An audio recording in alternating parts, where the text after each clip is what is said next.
What? And Yeah. But I'm going to need this one.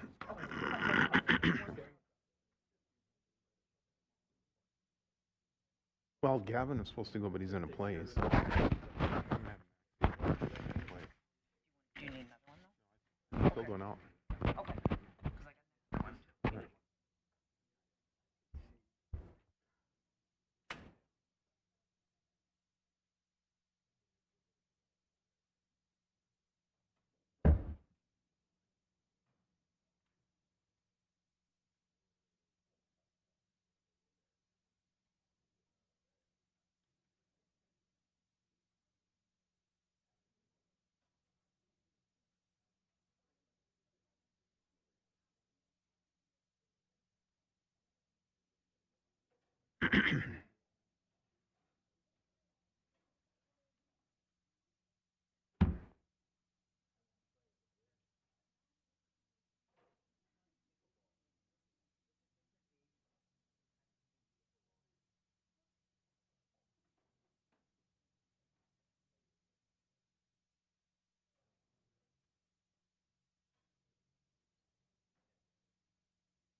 All right, good evening, everyone. I am Mayor Shelley Carlson. The Moorhead City Council welcomes public input on issues listed on the agenda or of general community interest, time and council permitting. Speakers are limited to 3 minutes each. If you would like to address the council during the meeting, please fill out a form that is provided by our city clerk on the end over there, and we will call you up during the citizens addressing the council portion of the agenda. If comments were submitted to the clerk prior to the meeting via email or phone, those comments will be entered into record. For more information on participation, please visit the council meetings page on the City of Moorhead website at cityofmoorhead.com. We, the Moorhead City Council, collectively and with gratitude acknowledge the sacred land the City of Moorhead is built upon. We acknowledge the people who've resided here for generations and recognize that the spirit of the Dakota, Ojibwe, Métis, and all indigenous communities permeate this land. And I forgot to recognize that today is March 27th, 2023. It's 5:32 p.m. And with that, Madam Clerk, could I get a roll call, please? Ryan Nelson. Here. Matt Gilbertson. Here. Heather Niesmeyer. Here. Laura Caroon. Here. Deb White. here. Steve Lindas. Here. Larry Seljevold. Here. Chuck Hendrickson. Here. Shelley Carlson. Here. And for those who are able, please rise to say the Pledge of Allegiance.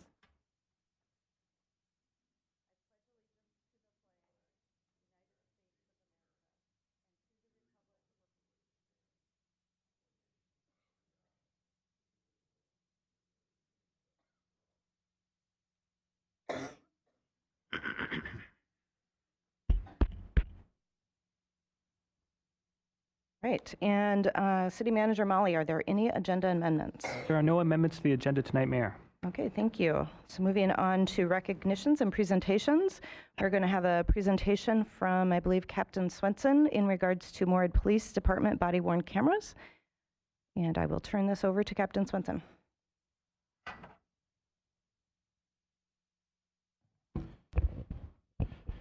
Thank you, Mayor.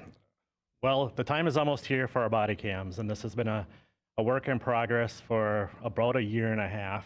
And it's what I wanted to highlight tonight is the collaboration that we've done for this project. So part of it was the council's approval to move forward with body cams, even though it was a couple years ahead of time. So that was based off of societal shifts and recommendations from many different sources. We wanted to move forward with those body cams as soon as we could. So again, I want to highlight the collaborative effort we had between council, our staff, IT, and finance.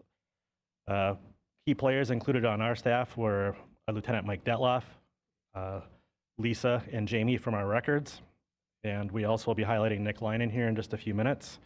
From finance, we worked with Jenica. From IT, we worked with Chris Carroll, Chris Ratty, and Bazad. And we also had a test group of officers that did a lot with that. So in our process, we had 3 companies that we used off of user friendliness, looked at quality of those cameras. We also looked at the back end of it regarding servers, the cloud, and security that was offered on them.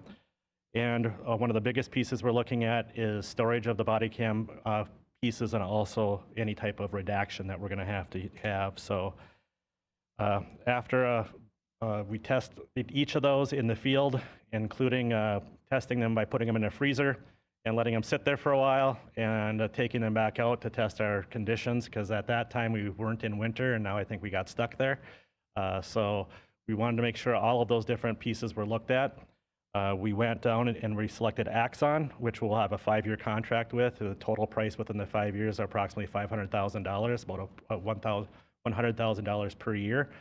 During that time, we'll also have an ability to have at least 1 replacement, so they'll be updating us within that 5-year contract.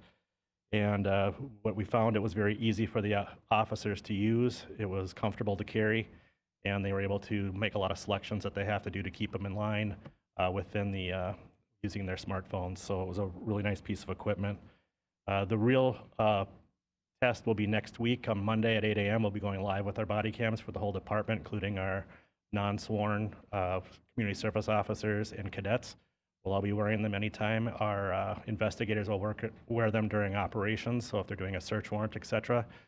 And that will be our first real test, is when we start getting in the field. Again, I want to highlight, I was able to coordinate a lot of these efforts, but the real work and intelligence and smarts were within a lot of different departments within our city. So this was a very collaborative project, and we're looking forward to it. These are the same cameras that are used by the city of Fargo, the Minnesota State Patrol, and a couple Clay County agencies also use those. So at this time, I'm going to ask Sergeant Lynon to come up to give you a quick tour of what the camera will look like and the possibilities.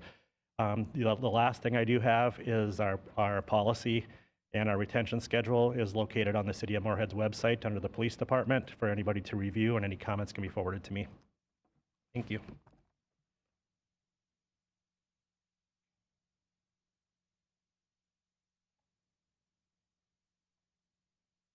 Good evening.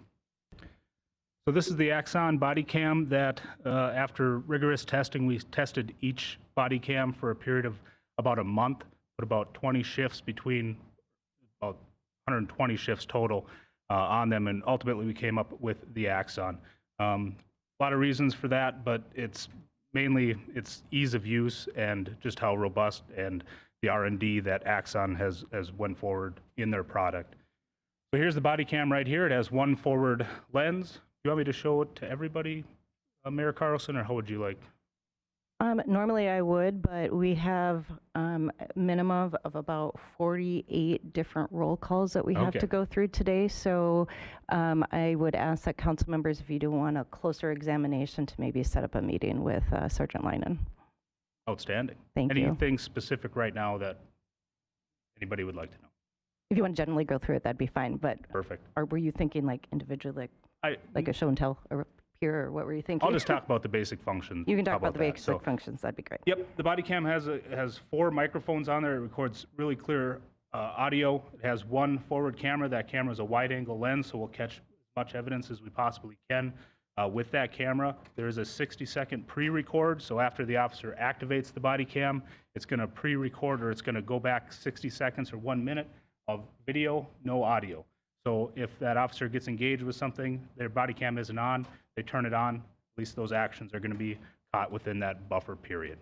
Everything is stored to the cloud, or evidence.com is the system we're going to use, and it's pretty simple to keep track of evidence and get to the right retention so we don't lose any potential evidence for court or anything like that. That's a basic overview.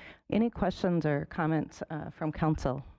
Since I know that this has been a process that we have been going through for quite a while.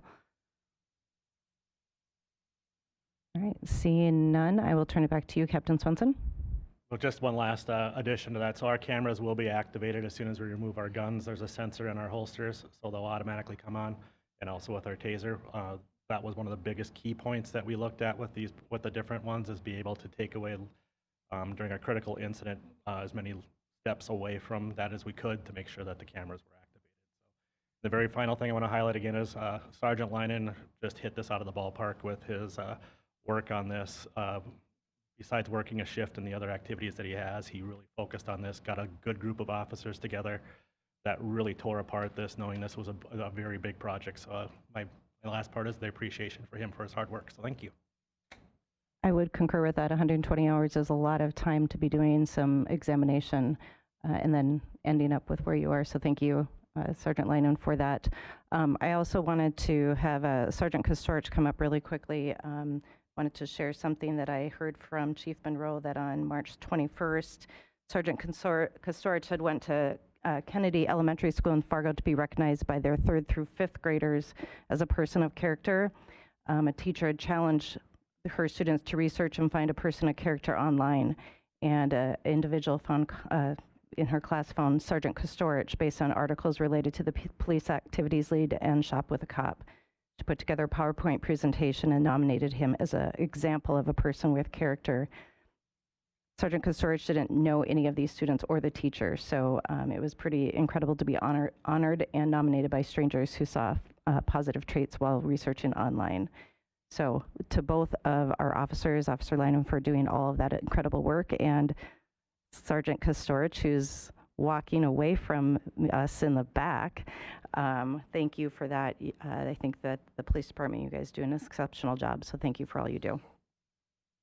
With that, we are going to move on to the consent agenda. And actually, you know what, before I begin that, I just want to give an update on how tonight's meeting is going to go for everybody.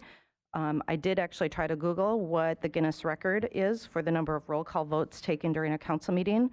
I wasn't able to find that, but I believe that we are going to set a record tonight for the city of Moorhead. We have a number of items on the agenda that are going to need a council vote, and because in Minnesota, our rules dictate that when we have to do a roll call vote when a council member is attending virtually, and we do have one attending virtually, so that means we can't do a all in favor say aye, all those opposed same sign. We have to do individual roll call vote. So I counted, and I'm anticipating a minimum of 50 roll call votes tonight, so it's going to take a little bit longer. So tonight I'm going to cut our meeting or conduct our meeting a little bit differently to just expedite our process. So when there is something presented with our numerous public hearings, when we come out of public hearing, I will be asking for a motion immediately in a second, and so we can have discussion right away. And then we will go into the vote. Once we get to about 7:15, which I'm anticipating we will, I do intend to take a short 10-minute break so that we can have the opportunity to stand up and stretch and perhaps use the restroom, and then we will get back. So with that, let's take the first roll call of the evening, and I do have somebody who's keeping track, so we will have our record set. Do I have a motion to approve the consent agenda? So moved, Niesmeyer. Second. I have a motion and a second. Roll call vote, please. Nelson, Yes. Gilbertson, Aye. Niesmeyer, Yes. Caroon, Yes. White, Yes. Lindos, Yes. Seljevold, Hendrickson. All right, the consent agenda passes, so moving on to approval of the meeting minutes. Do I have a motion to approve the meeting Does minutes? approve the minutes approval? Second. I have a motion and second. Roll call vote, please. Nelson, Yes. Gilbertson, Aye. Niesmeyer, Yes. Caroon, Yes. White, Yes. Lindos, Yes. Seljevold, Aye. Hendrickson. Aye. All right, the approval of the meeting minutes passes. At this time on the agenda is citizens addressing the council. Do I have any citizen? Well, I do have actually a couple citizens who wish to address the council. Two of them wanted to speak in regards to 12A. Did you want to speak at this point in time or wait until we get to 12A on the agenda and 90?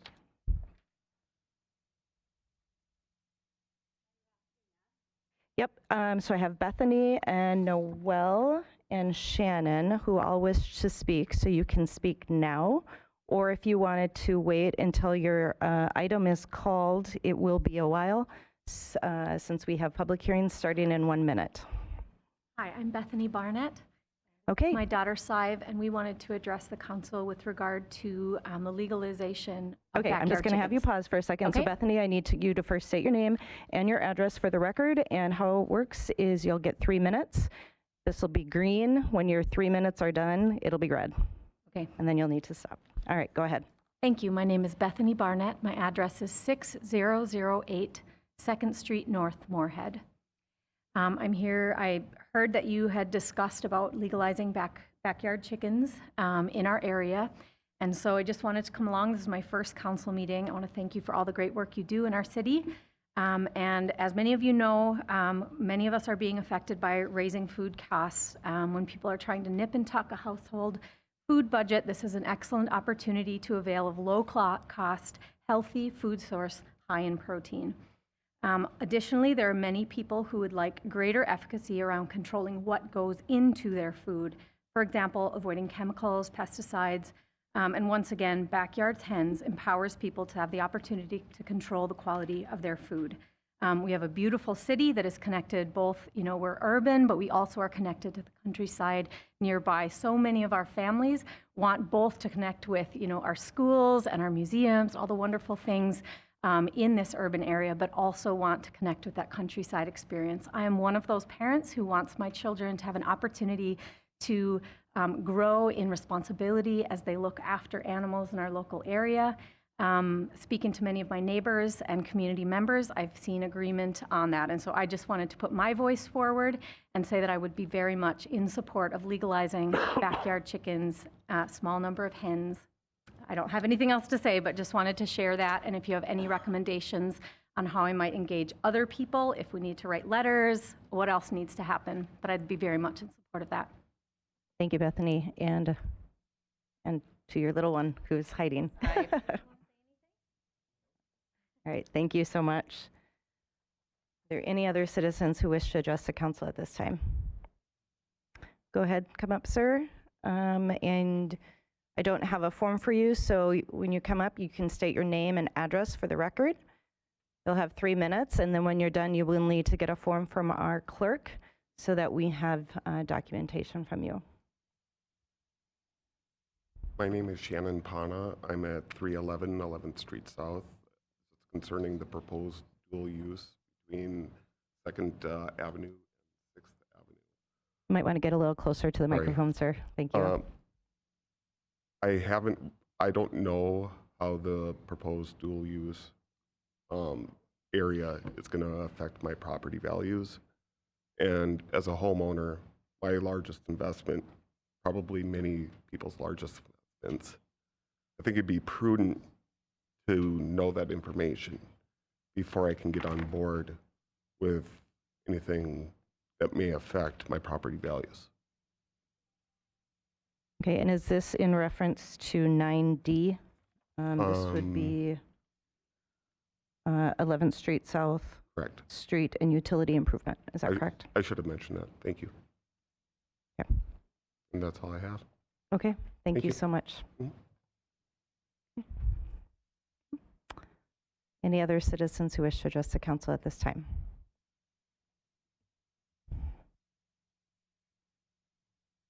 Hello, my name is Noelle Harden, and I live at 202 7th Avenue South here in Moorhead. And I also want to speak for the chickens tonight. I am just so excited to see this policy moving ahead in Moorhead. I wanted to give a huge thank you to our city staff and leadership. Christy and Forrest in the city planning department, I know, have done just a phenomenal job of taking a fresh look at this issue. I read carefully through the policy that's been proposed and noted that this is not simply a copy and paste job from Fargo or other cities who've passed a similar policy. There have been really a couple of decades now where cities across the country have been implementing backyard chickens. And I think that they did a good job of doing sort of a 2.0 of the policy in Fargo, allowing a little bit more flexibility, allowing more freedom for residents in terms of having a couple more chickens. Even the backyard, the slaughtering provision, I think is a really positive step in this new upgraded policy. I think that in addition to the points that Bethany so well articulated, that this is well aligned with our community values in Moorhead. Our leaders did a great job of looking at the comprehensive plan and how this could be one step towards having a more resilient local food system. So I think about potential partnerships with the Career Academy, with students learning about culinary arts, maybe getting to experience a locally raised egg versus one bought from the store. Or I think about Extension and our 4-H'ers who live in town and want to have the experience to show an animal at the county fair. So I think there's a lot of benefits, not only for the people who have the luxury of having a backyard, who get to have backyard chickens ultimately, but even for neighbors and others in the community as well, who get to have that country experience, as it was put earlier. So we know that COVID exposed a lot of weaknesses in our food supply chains, particularly around having access to locally raised and affordable protein sources. So again, I think that chickens are one small piece in having a more resilient food system. And I just want to end by saying that, again, if you have the privilege of a backyard or even a roof over your head, you can benefit from backyard chickens and urban agriculture as a whole. However, I hope that we can also think about those in our community who aren't so privileged, who may be seeing their emergency SNAP benefits cut by $100 or $200 a month. That's happening right now in Minnesota. So in addition to this policy, I hope that we can do more for all of those who are struggling with food insecurity in Moorhead. Thank you.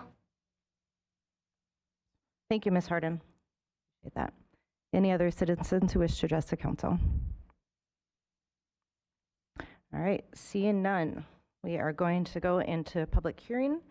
So I will turn this part over to Derek Lapointe, but first, do I have a motion to go into public hearing regarding the request of Thad Thorson on behalf of Odin Properties LLC for a property tax exemption for a project located at 2410 2nd Avenue North? So moved, Niesmeyer. Second, Karun.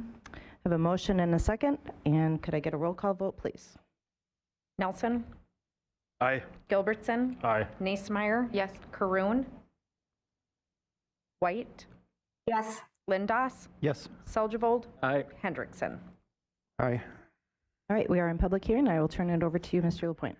Thank you, Madam Mayor and council members. Tonight, as addressed here, Odin Properties LLC is planning to construct 2 multi-tenant commercial buildings. Each of those buildings will have 10 units inside. These are what we're calling shop condos, sold or leased to businesses itself. So warehousing space as well as office space that's either elevated or to the back end of the shop itself. Odin Properties has done a few of these in town lately. Majority of them are being sold as condos, so ownership to businesses, which has been a great thing and a great opportunity for many of our local businesses here in Moorhead. This particular property became available to Odin just a few weeks ago. The value of the land is about $177,000, and the preliminary estimates from the assessor of the improvements to the property is $1.75 million. As a part of our commercial property and industrial property tax exemption, this would be eligible for a 5-year exemption based on the new value that's created on the site itself. If approved here tonight, they would begin construction in June of 23 with the anticipation of completion in October 2023. This is zoned by right in this area, and I just mentioned that we continue to get a lot of interest, but also almost all of these properties, when they come online, are fully occupied or fully sold. So continuing to support many local businesses as well as some of the new businesses that are moving into town as well.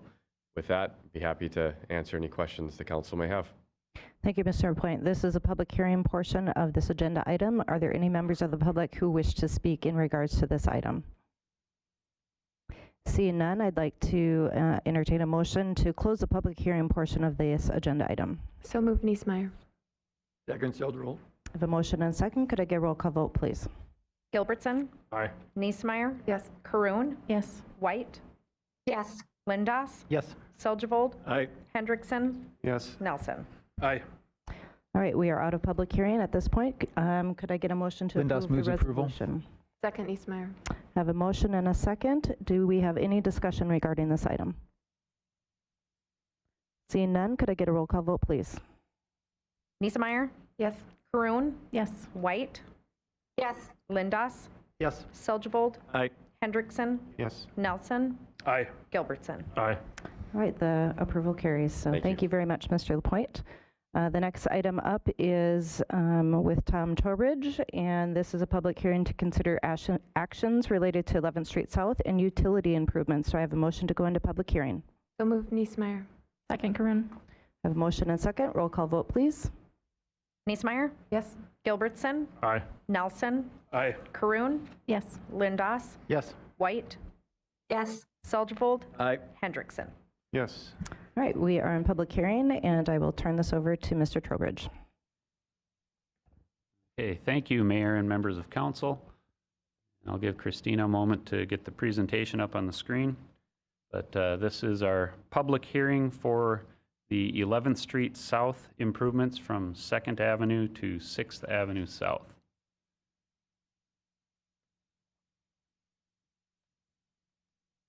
Okay. And so the project will consist of street reconstruction. It will also include water main replacement. And as part of the street reconstruction, we are proposing to widen the existing sidewalk on the west side of the road to be at least 8 feet wide so that it can be used as a shared use path. And so this is it's older part of town. The street was actually redone back in 1978. And at that time, some other utilities had been done, and settlement over those trenches actually has been a lot of what you see out there today. And so this project will take care of that. There are sidewalks on both sides of the street, and the long-range plan, or short-range plan actually, is with the 11th Street Underpass project from 2nd Avenue North to 2nd Avenue South. We'll get a 10-foot wide bike path, shared use path built on the west side. And then this will connect that. MSUM has 8-foot walks south of 5th Avenue. So there's 3 blocks there that if we widen the walk, will make for a nice long continuous trail. The sanitary sewer, part of it is VCP, vitrified clay pipe, and part of it is PVC. The portion that's clay, we can always line that later so we don't need to dig it up and replace it. The storm sewer is in pretty good condition. There are a few shared sewer services, so we will stub out some utilities to get out beyond the curb. And if the property owner wants to connect to that instead, they can do that at a later date. It's best not to have shared services because sometimes one person has a problem, the other doesn't, or getting them to work together on shared infrastructure can be a challenge, and so this was recommended to do. And then, of course, the cast iron water main that remains out there should be replaced, and there are several lead water services out there as well, and Moorhead Public Service is going to get those replaced to outside of the pavement. So basically, this is describing what I already said. We're going to try to widen the trail to get 8 foot, and we've got some utilities to replace. Since it's a reconstruction, the proposed assessment for this, it's $125 per front foot. And it's also an area-wide assessment. 11th Street is a collector street, so the assessment area includes properties that don't directly abut, but it goes out to the halfway to the next collector arterial roadways. And that gets an assessment of $550 per equivalent lot.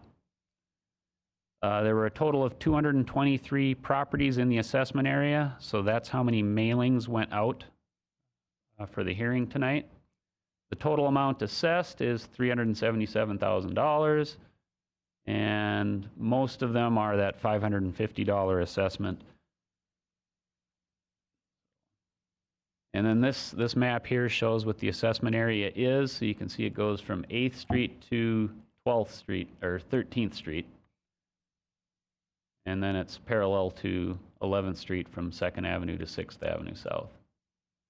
The total project cost for this one, the current estimate was $1,510,000, and the general obligation bond would pay for $1,244,000, and then Moorhead Public Service would pay the water main share of the cost, which is currently estimated at $266,000. As I said, we had a mailing that went out for the public hearing tonight, and so far out of the 223 notices that were mailed out, the only response we'd gotten, and that was Mr. Pana, who showed up today. He had sent an email that we replied to earlier today, but I don't think he'd received it yet. His question, he's on the west side of the street where the trail was going in, and we had offered to buy easements from people to allow us to go a little bit further outside of the right-of-way so that we could save trees. In his case, he doesn't have a tree in his front yard, so he'd rather we just stay in the right-of-way, and that really his question was just about whether or not we needed the easement, and our answer to him is no, so he's satisfied. And then we had a presentation that also went up at about the same time as the notice went out.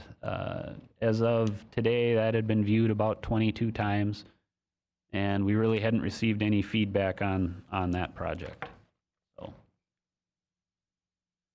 So we've been working on this since December, and so what we're asking tonight is we're holding the public hearing, and we'll be receiving bids next week, and at the April 10th council meeting, hopefully we'll have good bids to bring to you to consider awarding the bid at that time. So what we'd like tonight is, upon closing the public hearing, is we'd like you to take the action to officially order the improvements. Since this project is a typical CIP project and was not petitioned for by the property owners, that means it takes a vote of 7 out of the 8 council members to vote in favor of it. And that's it for my presentation. Do you have any questions? Thank you, Mr. Trowbridge. In this public hearing portion of the agenda item, are there any members of the public who wish to speak in addition to the gentleman that spoke earlier? And seeing none, I would look for a motion to close this public hearing. Move Niesmeyer.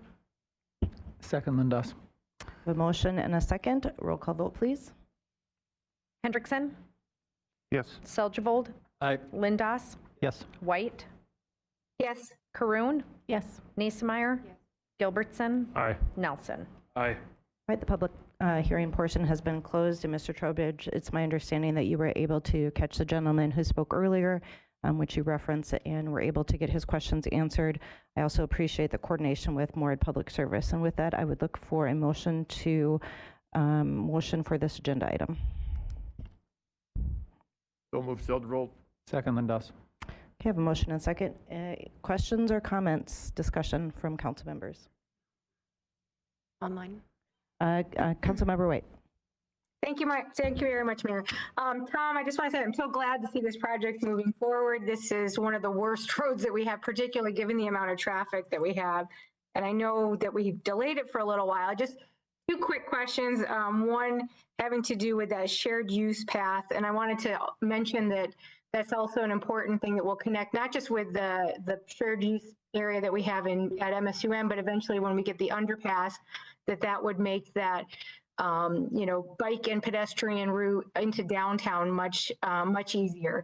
But if I recall, so my first question is, isn't it the case that we will then, if for the folks that will have that in front of their house, that one of the benefits is that we will clear that path for them. So basically they'll get free sidewalk clearing. And then if you could just give us an update, I know people had questions about the number of trees that were removed and were we able to cut that down a little bit, or what's the status in terms of the tree removal on the west side? Thank you. Okay, thanks.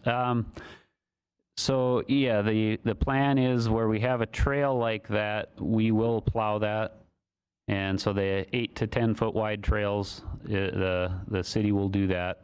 As far as the trees, it comes down to if the property owners wanted to save their trees and would rather do an easement for us to be able to go around the tree, we'll do that. I don't know the status. I know there were a couple of property owners that had indicated a willingness to do the easements and several others that hadn't. And so I don't know the net impact on the trees. Any further questions or comments? Councilmember Lindas. So this also has to do with the bike path.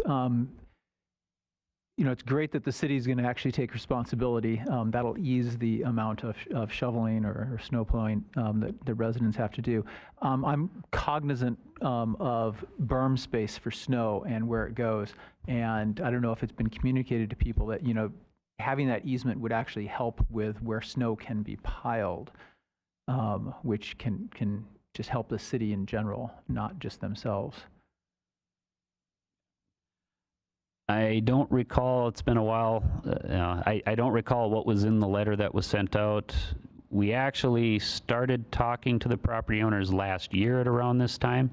So I think there's been ample opportunity to have discussions with them on it. I guess I'm not sure, but that certainly can be a benefit to have it set back further, is it does provide more boulevard space. You're correct. And it also provides more space for boulevard trees, which I think we're all cognizant of the benefit and keenly aware of their loss. Further questions or comments? Seeing none, I have a motion and second, so roll call vote, please. Lindas, Yes. Seldgevold, Aye. Hendrickson, Aye. Nelson, Aye. Gilbertson, Aye. Niesmeyer, Yes. Caroon, Yes. White. Yes. All right, that resolution carries. Could I get a motion to open a public hearing to consider actions related to Elm Street and River Drive, Area Street, and underground utility improvements? So moved. I'll second, Karun. Have a motion and second. Roll call vote, please. Niesmeyer, Yes. Caroon, Yes. White, Yes. Lindas, Yes. Seldgevold, Aye. Hendrickson, Aye. Nelson, Aye. Gilbertson. Aye. All right, the public hearing is open, and Mr. Trowbridge, is this you also? I have both you and Bob Zimmerman down, so I don't, it's at the Tom Show all night? All right. Back to you, Mr. Trowbridge. Yes, Bob will provide me the moral support, so. He's doing a great job.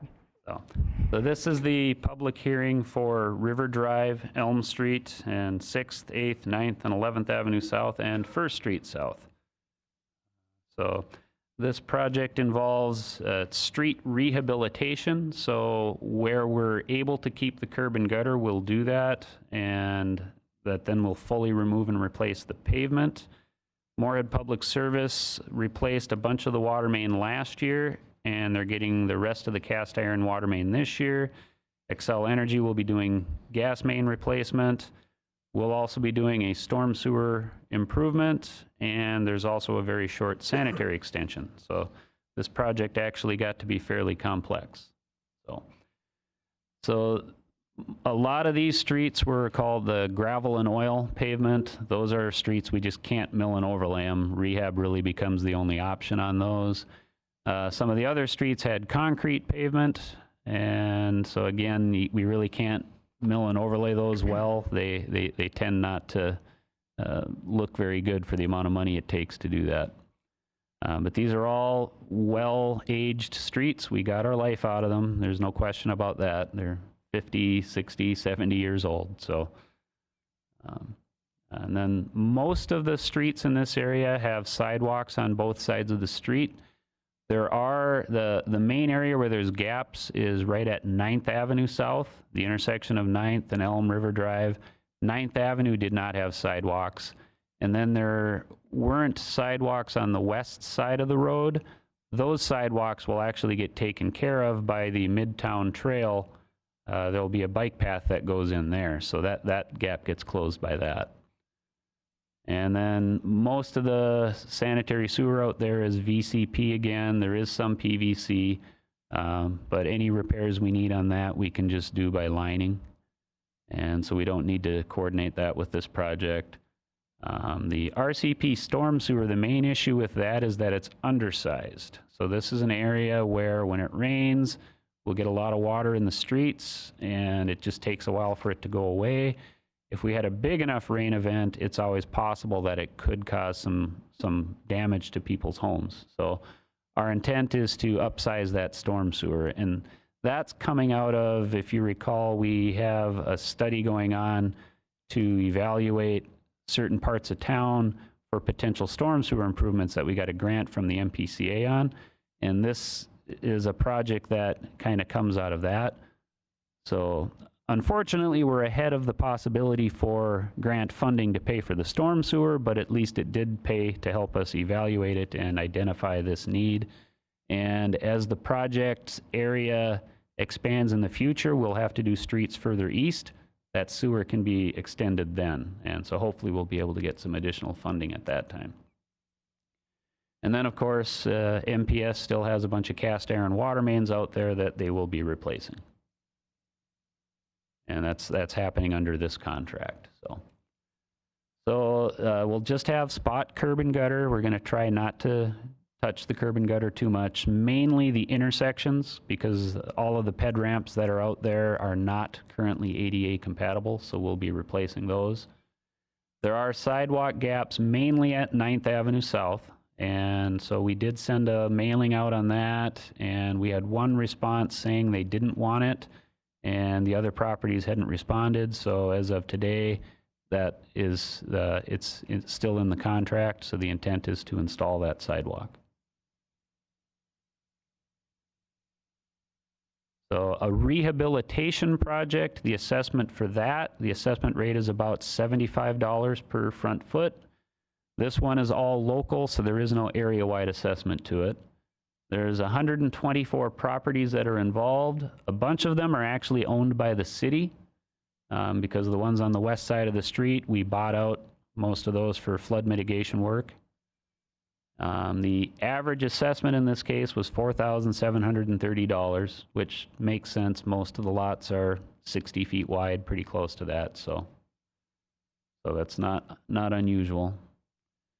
So this map shows the assessment area, the project area, and then the total project cost is just a little bit under $3.8 million. Out of that, we had $250,000 budgeted from stormwater for the storm sewer upgrade. Moorhead Public Service would have almost $600,000 in cost for the water main replacement. And then we'll bond for the rest of it, and the 20% assessment gets us to that, the threshold. And with the GO bond, we have to assess 20% of what we bond. In this particular case, the project wasn't that easy to cash flow. We're proposing less than our normal contingencies to keep the budget at something that fits within the bonding capacity. So normally we'd ask for 5%. In this case, we're doing 1%. And we've looked at it. We think we can do a couple of change orders to get the cost down a little bit, to give us a little bit more room within that. But we're comfortable that we can make that work. So in this case, we sent out the mailing, and the only response we've actually gotten was in response to the sidewalk letters. We'd had one person respond on that. Otherwise, we didn't get any phone calls or emails or other questions on this particular project from the public hearing notice that was sent out.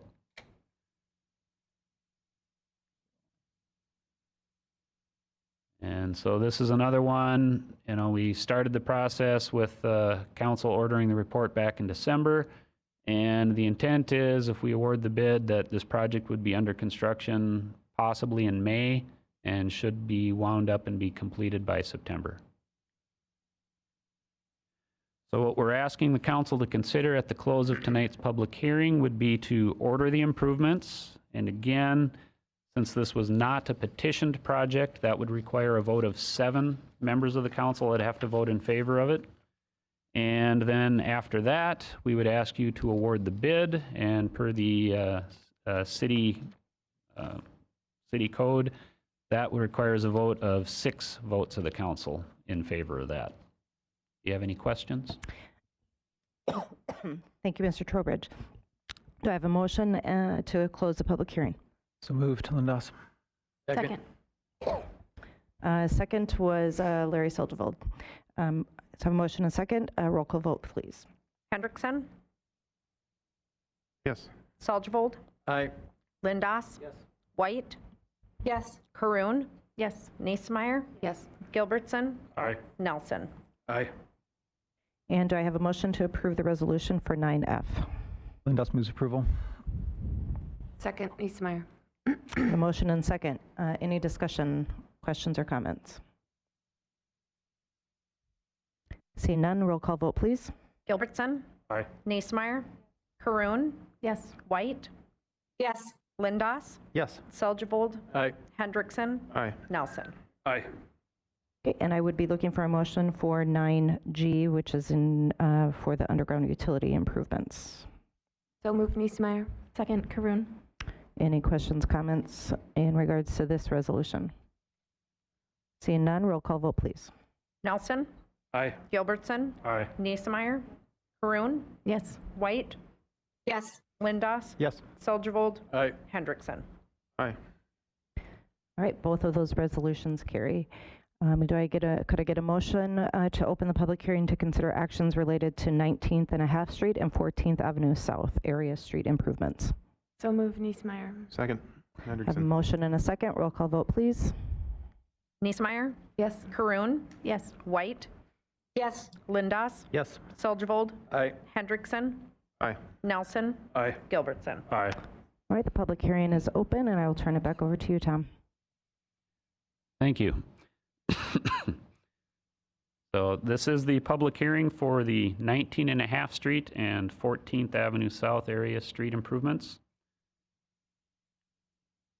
So this project has 19 and a half Street from 12th Avenue to 16th Avenue South and 14th Avenue South from 19th to 20th Street.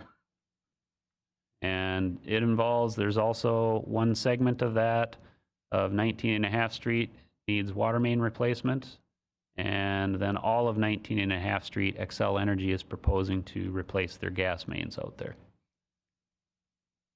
So this is an area, the streets were initially built in 1962, and in 1992 they were rehabbed at that point, or reconstructed.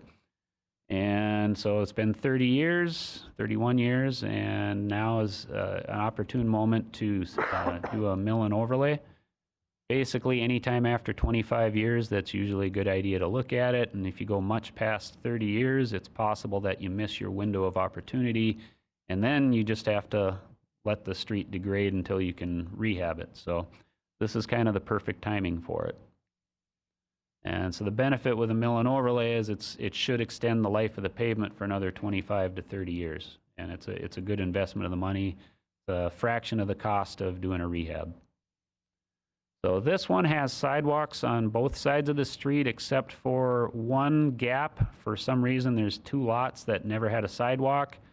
Don't really know how that happened exactly, but, and then there's, like most of this part of town, there aren't any ADA compliant ped ramps, so we'll have to replace those. The sanitary sewer is VCP, but it's in pretty good condition. Storm sewer is RCP, is in a good enough condition as well. There's a PVC water main on the north half of 19 and a half Street, and then on the south half of it, it's cast iron and needs to be replaced. And so this map, again, it shows the improvements that are being proposed. You can see in green that short infill of sidewalk. We sent the letter out. We haven't received any responses on that. And in this particular case, I'm not surprised because those two properties, I included this picture just because they've actually been removing the snow from where the sidewalk is. This was from the Google Earth Street View in 2022. So, you know, we might as well have a sidewalk there if everybody treats it like one, so. And so in this one, there's 42 properties. It's all local assessments. There's no area-wide for this. The mill and overlay rate is $35 per foot. The total amount being assessed is $84,000. The average assessment is $2,000. And that's the same. The median was $2,100. So most of them fall right in that range.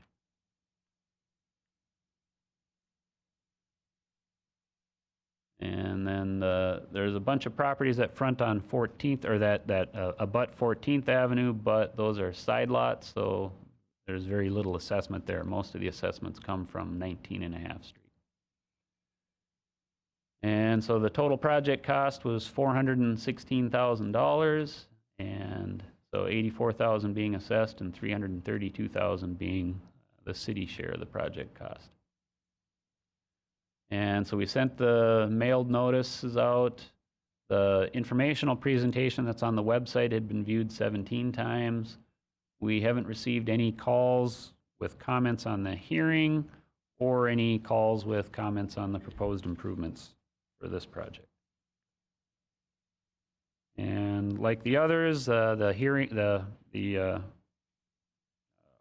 council ordered the report back in December, and we've received the bids. The intent would be at the close of this hearing to order the improvements. Again, that would require 7 votes in favor of it. And after doing that, we'd ask that you award the bid, and that would also require 6 votes in favor to do that. And if that all takes place, then the project would be under construction May through September. So if there's any questions? Okay, do we have any members of the public who wish to come and speak to this agenda item? Seeing none, I'd take a motion in a second to close the public hearing portion of this agenda item. So moved, Lindos. Second, Seldrold. Motion and second, roll call vote, please. Aye. Gilbertson, Aye. Neesemeyer, Yes. Caroon, Yes. White, Yes. Lindos, Yes. Seldvold, Aye. Hendrickson. Aye. All right, and could I get a motion to order improvements and declare intent to assess for agenda item 9I? So moved, Karun. Second, Neesemeyer. Any discussion, questions, or comments? Seeing none, roll call vote, please. Caroon, Yes. White, Yes. Lindos, Yes. Seldvold, Aye. Hendrickson, Aye. Nelson, Aye. Gilbertson, Aye. Neesemeyer. Yes. All right, and now I'm looking for a motion to award the bid for this agenda item on 9J. So moved, Lindos. Second, Neesemeyer. Questions, comments regarding this agenda item? Seeing none, roll call vote, please. Nelson, Aye. Gilbertson, Aye. Caroon, Yes. White, Yes. Lindos, Yes. Seldvold, Aye. Hendrickson. Aye. Neesemeyer says yes. Say your name. Neesemeyer. All right, both of those motions carry. Thank you, Captain Swetchland. Do I have a motion to open the public hearing to consider actions related to 14th, 16th, 17th, 18th Street South and 27th Avenue South Mill and Overlay? So moved, Gilbertson. Second. Motion and a second. Roll call vote, please. Nelson, Aye. Gilbertson, Aye. Neesemeyer, Yes. Caroon, Yes. White, Yes. Lindos, Yes. Seldvold, Aye. Hendrickson. Aye. Thank you. The public hearing portion of this agenda item is open. Turning it back to you, Tom. Okay, thank you. So as you doing? noted, this is the public hearing for 14th Street South. That would be from 20th to 24th Avenue South, and then the 16th, 17th, 18th Street, and 27th Avenue South area. And these are all proposed as mill and overlays. And Moorhead Public Service has a cast iron water main on 14th Street to replace, and Excel has some gas main on 27th Street or 27th Avenue and 18th Street to replace. So these streets, they're getting up there in age. 14th Street was originally constructed in 1962, was reconstructed in 92, and so again, 30 years. That's a good time to get the mill and overlay done. And then the other streets were initially built in 71, and they were rehabbed in 96. So again, it's a good opportunity to get the mill and overlay done and extend the lives of these streets. And so in this case, 14th Street has sidewalks on both sides of the road, and the other neighborhood is one that happened to be platted and developed at a time when the city was a lot more It was kind of whatever the developer wanted for sidewalks, and in this case, there were no sidewalks installed. So we sent out, per the city policy, we sent out a letter notifying the property owners out there that a sidewalk would be constructed unless they told us that they didn't want it. And by the policy, it has to be 75% or more that don't want it in order to do that. And then for the utilities that are out there, the storm and the sanitary are in good condition. And I already touched on the water main on 14th Street is cast iron and will get replaced. The other water mains are PVC and are in good condition. So what we're proposing is mill and overlays, and Excel's doing some gas main at the same time, and MPS will replace the water main on 14th Street. And then we talked about the sidewalks, and this one came in, we weren't surprised, this one came in overwhelmingly opposed to adding the sidewalks, and so we have planned to pull that from the contract and not do it. So it's not in the contract as it is. So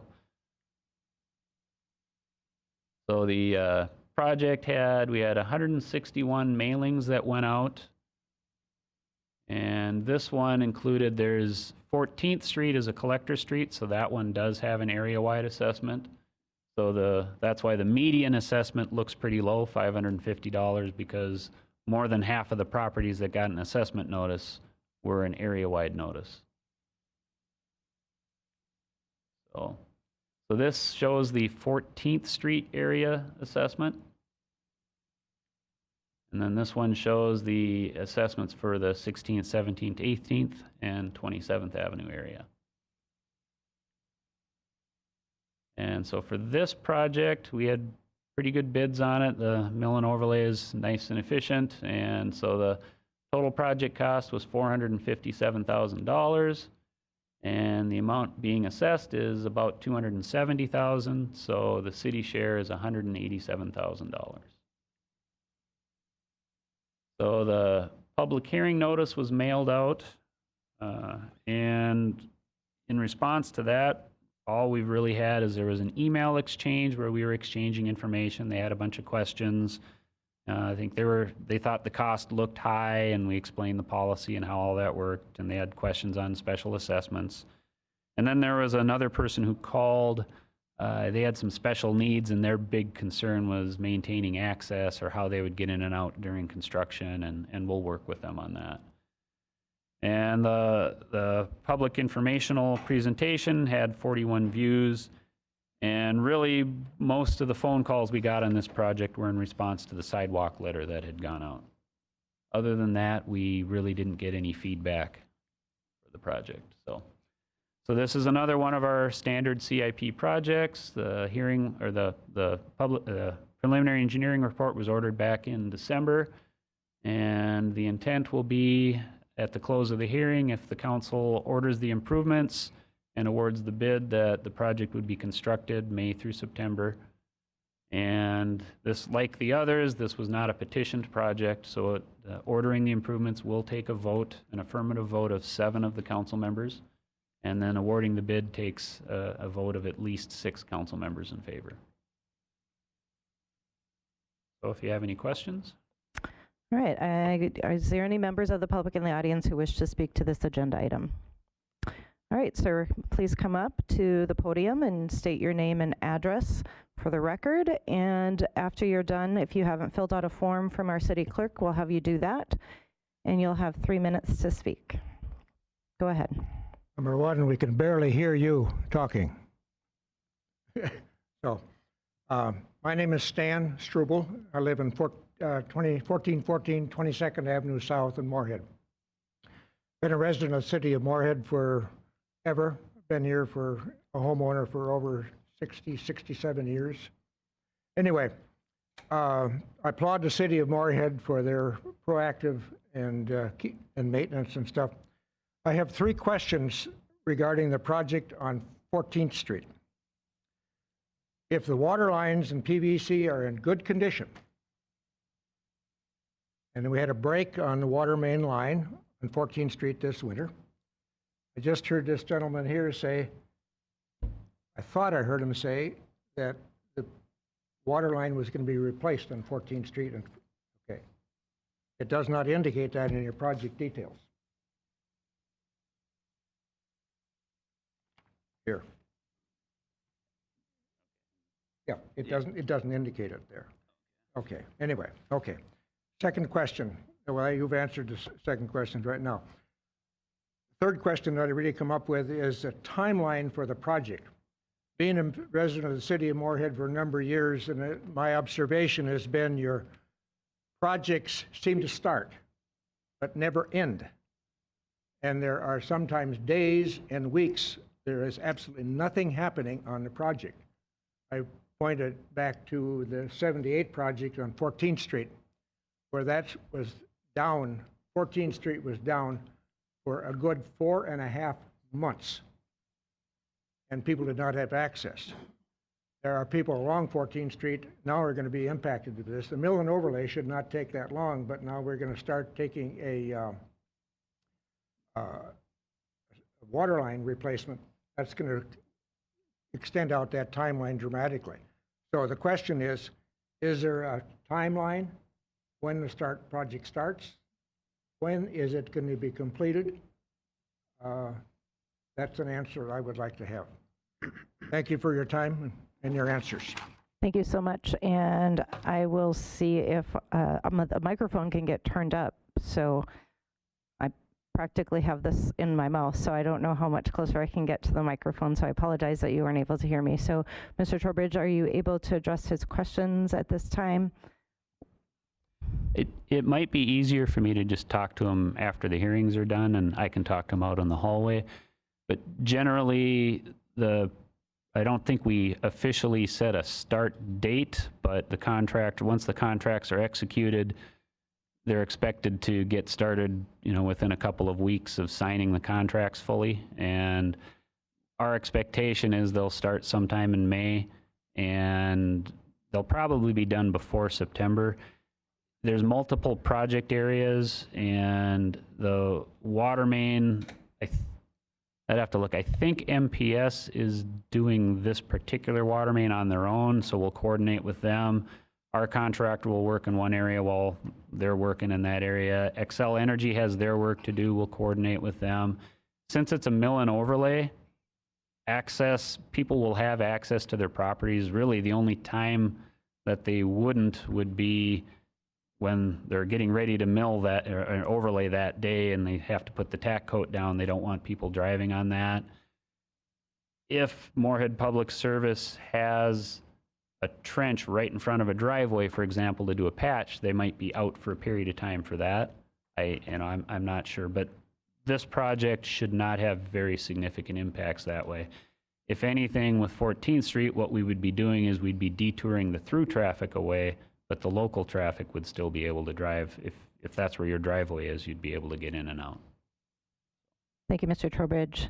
And I know that it's really kind of a pain in the butt to have construction in your community, in your street, and not have access, but that is unfortunately the thing that occurs when we are doing these types of projects. So if you would like to respond, I think it might be better to maybe have a direct conversation with Mr. Trowbridge. I understand that, and I appreciate that, but I'd like to have it go on the record. Okay. Come on, shut up. It sounded to me like, from what I heard from a timeline here, it's a typical response that I've heard in the past. We start the project, we don't have an ending date.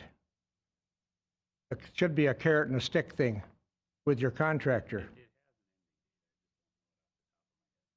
But we didn't hear that. I thought you would have an ending date, know that what's going on. Okay. All right. Thank you, sir. And I think if you are able to go into the hallway, we can have someone from our engineering department provide more information to you. I think it's hard to provide an ending date. A lot of it is determined also by Mother Nature. So do I have a motion to close the public hearing portion of this agenda item? So move, Niesmeyer. Second, Karun. I have a motion and a second. Could I get a roll call vote, please?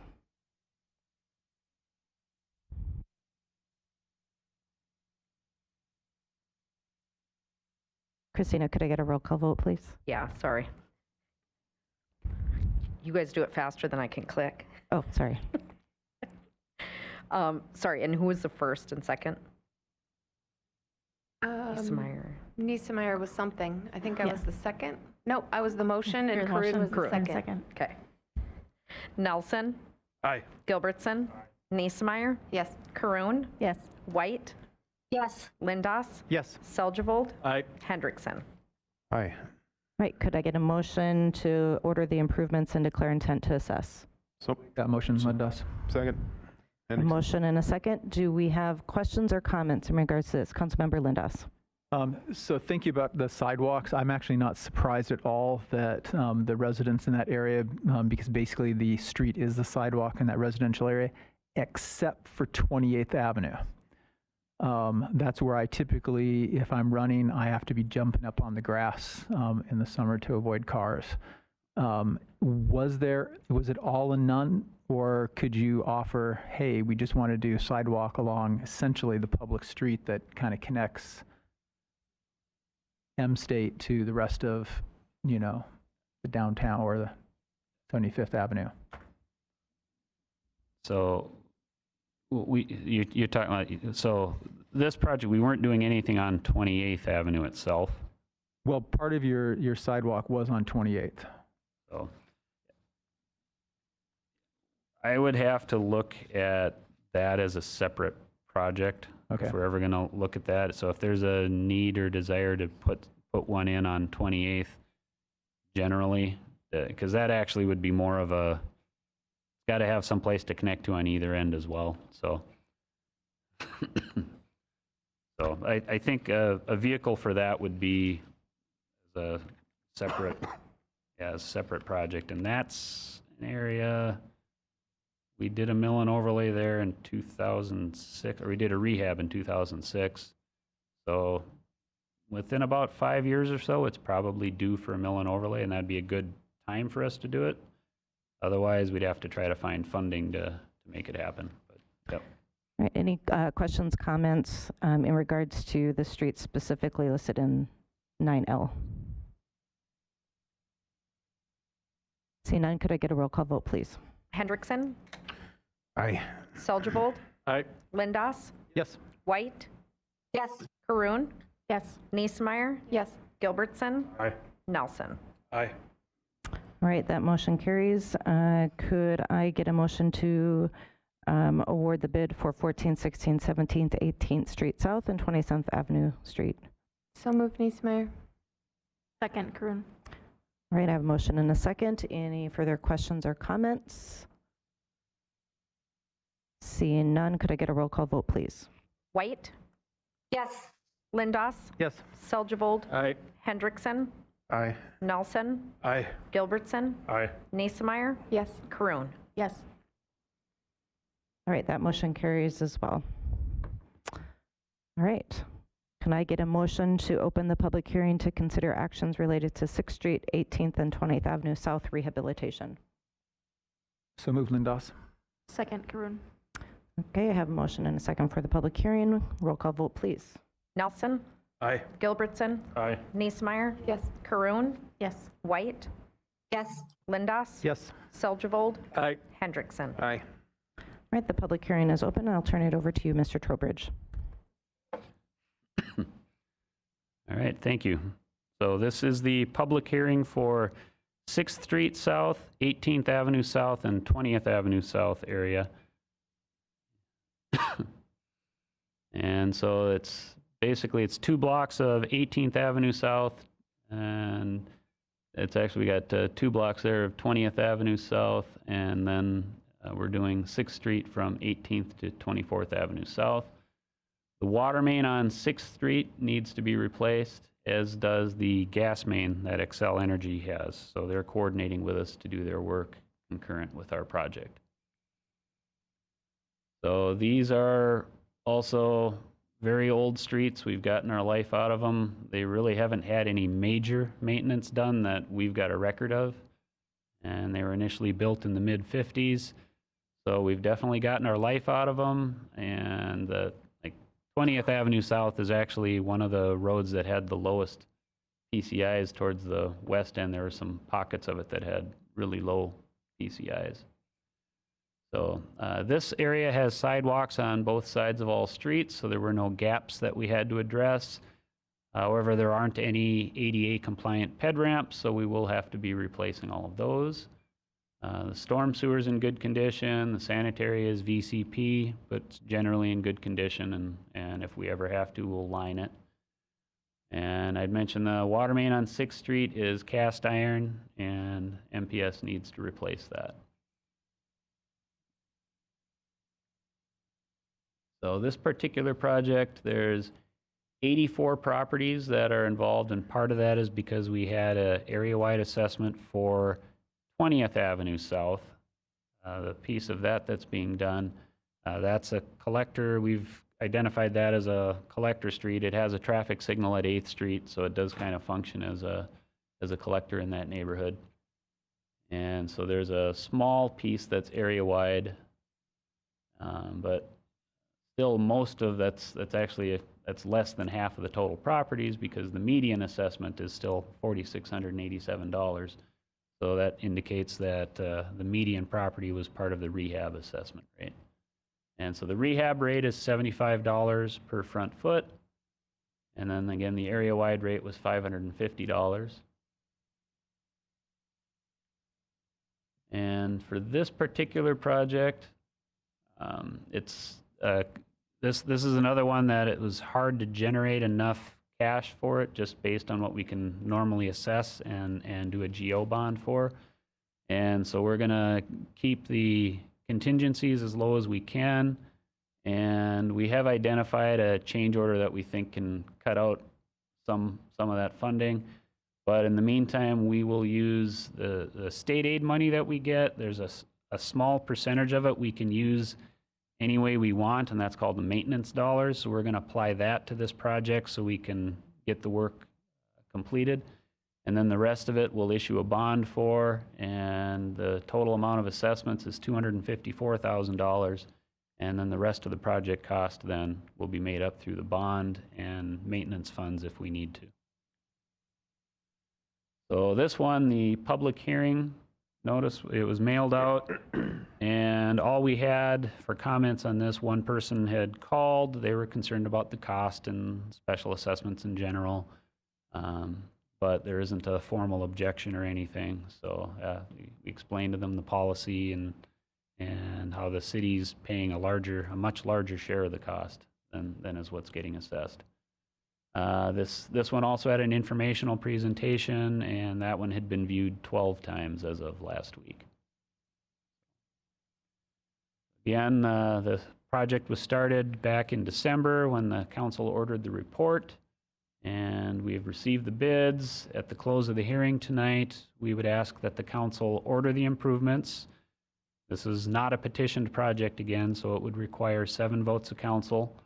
And then after that, we would ask that the council award the bid, and that one takes 6 votes to award the bid.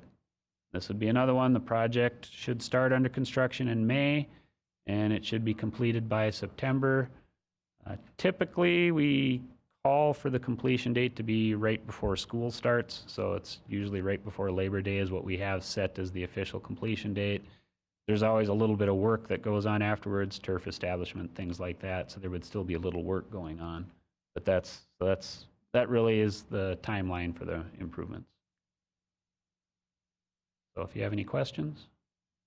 All right, thank you, Mr. Trowbridge. Is any members of the public in the audience who wish to speak to this item? All right, sir, you want to come up to the podium and state your name and address. You'll have 3 minutes, and then if you haven't, make sure you fill out a form from our city clerk. Thank you. My name is Fred Wright. I reside at 2316 South 6th Street. Been there for 47 years. And I just had a question. Perhaps this is something that we could discuss in the hallway, but we have a sewer that every so often we have to auger out because of the tree roots. And I've been told that this is probably a good time to do that you might be cutting the street, or are you going to be augering?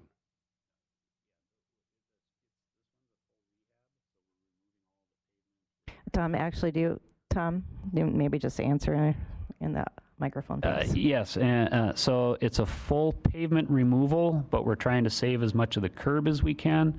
But it is a good opportunity if a property owner wants to do a sewer repair or a water repair to their private service. This is a good time to do that, and we can coordinate with you on that. So yes, I'll talk to him out in the hall afterwards. Thank you. That's all I have. All right, thank Thank you, you. sir. Any other members of the audience who wish to, or public that wish to speak to this agenda item? All right, seeing none, I'd entertain a motion to close the public hearing. So moved, Gilbertson. Second, Niesmeyer. Have a motion and a second. Roll call vote, please. Nelson, Aye. Gilbertson, Aye. Niesemeyer, Karoon, Yes. White, Yes. Lindos, Yes. Seljevold, Aye. Hendrickson. Aye. All right, could I get a motion to order the improvements and declare intent to assess? So moved. Feldrold. Second. Seldeville, Gilbertson. Any comments, questions, or discussion? Seeing none, roll call vote, please. Niesemeyer, Yes. Karoon, Yes. White, Yes. Lindos, Yes. Seljevold, Aye. Hendrickson, Aye. Nelson, Aye. Gilbertson. Aye. All right, that motion carries. And looking for a motion to award the bid for 9P. So moved, Karoon. Second, Lindos. Questions, comments, or discussion? Seeing none, roll call vote, please. Nelson, Aye. Gilbertson, Aye. Niesemeyer, Yes. Karoon, Yes. White, Yes. Lindos, Yes. Seljevold, Aye. Hendrickson. Aye. All right, that motion also carries. Now looking for a motion to open the public hearing to consider actions related to Hampton Place 3rd Edition for the final wearing course. So moved, Hendrickson. Second, Seldroll. Motion and second. Roll call vote, please. Hendrickson, Aye. Lindos, Yes. Seljevold, Aye. White, Yes. Karoon, Yes. Niesemeyer, Yes. Gilbertson, Aye. Nelson. Aye. The public hearing is open. Turning it back over to you, Tom. How are you Okay. doing? Do you need water? Pretty good. Nah, I think I'll survive. Okay. It's the last one, so. Okay, so this one is the final wearing course in Hampton Place 3rd Edition. And that's a subdivision in South Moorhead that was platted in 2018. And it's about 75% built out. And it's been 5 years. And when we do a new housing subdivision, what we typically do is we'll do the utilities and the streets, and we'll hold off on doing that final layer of asphalt until we've had some settlement, just to be on the safe side. Our soils are, the clay soils around here are so bad that it's difficult to get good compaction on trenches. So kind of one of the trade-offs is they'll do as best they can. You know, otherwise we could try to haul all the clay away and replace it with gravel, but that would be a lot more expensive. And so this just seems like a good balance for us. We'll give them a couple of years. Sometimes there's more settlement than others, but in any case, within 2 to 5 years afterwards, all that, any settlement that would happen is done, and it's a good opportunity for us to put that last layer on, and it makes the street look better and more fitting for a new housing subdivision to have. So other than that mill and overlay, there's really no other work that needs to be done out there. And so this one, there's 71 lots, and the assessments fall in the range of $2,600 to $4,600. We've worked with the developer to determine how that would be spread, and it's similar to the way he did it for the rest of the subdivision, so it's a front footage basis. So this just shows where the streets are. So this is south of Allison Parkway and east of Tessa Terrace area. And this one, all of the specials are going to be immediately applied because it's platted. And the 71 notices were mailed out. We received one call. It was just a question about how to possibly pay it without having to pay any interest. And that is an option. If someone pays the special off right away, then there's no interest that accrues on it or applies to it. So So this is another one. Again, the council ordered the report back in December. We have received the bids. And so at the close of the hearing tonight, we would ask that the council award the bid or order the improvements, and then in 2018 actually only technically needs 5 council members to vote in favor of it. We'd like to get the unanimous vote, of course, but it does only require 5 because this was a petitioned project. And then after the improvements have been ordered, we would ask that you award the bid, and that one would require 6 votes. All right. Are there any members of the public who wish to speak to this agenda item? Seeing none, could I get a motion to close the hearing? So moved. Second, Niesmeyer. Okay, could I get a roll call vote, please? Nelson, Aye. Gilbertson, Aye. Niesmeyer, Yes. Karoon, Yes. White, Yes. Lindas, Yes. Seldgevold, Aye. Hendrickson. Aye. All right, the public hearing is closed. Could I get a motion to order the improvements and declare intent to assess for Hampton Place, 3rd edition? So Move moved. Hendrickson. I got Hendrickson Second, and Niesmeyer. Niesmeyer for the second. Roll call. Or any questions, comments, or discussion points? Seeing none, could I get a roll call vote, please? Lindas, Yes. Seldgevold, Aye. Hendrickson, Aye. Nelson, Aye. Gilbertson, Aye. Niesmeyer, Yes. Karoon, Yes. White. Yes.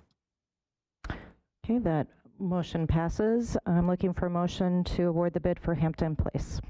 Lindasso moves. Second, Karoon. The motion and second. Any comments, questions, discussion?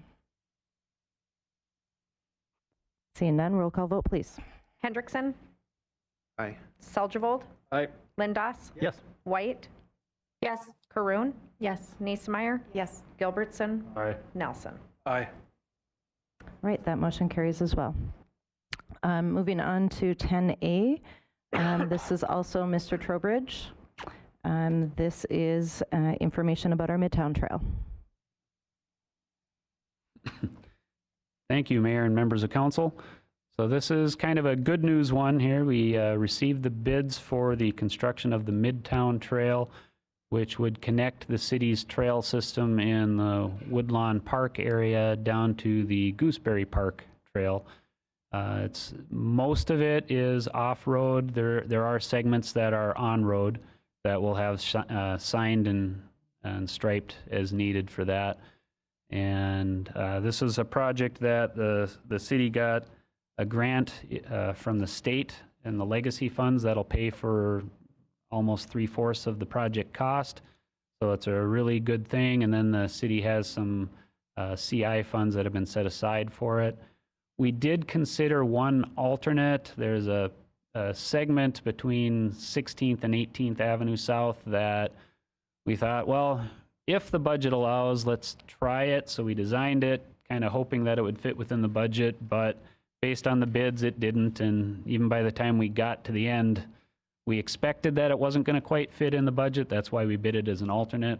You never know if you get lucky, but we've designed it so that at some future date, whenever we're redoing the road, we can reconstruct the road. And what we had to do in that area, we were going to have to narrow the road in order to do it. And that's why it got as expensive as it is to do it. But at the time we would have to do road work is a good time to do it. So we'll keep that in mind for the future. Yes? Mr. Trowbridge, could you tell us what CI funds are? We have a lot of viewers watching and in the audience today. Yeah, so that's capital improvement funds.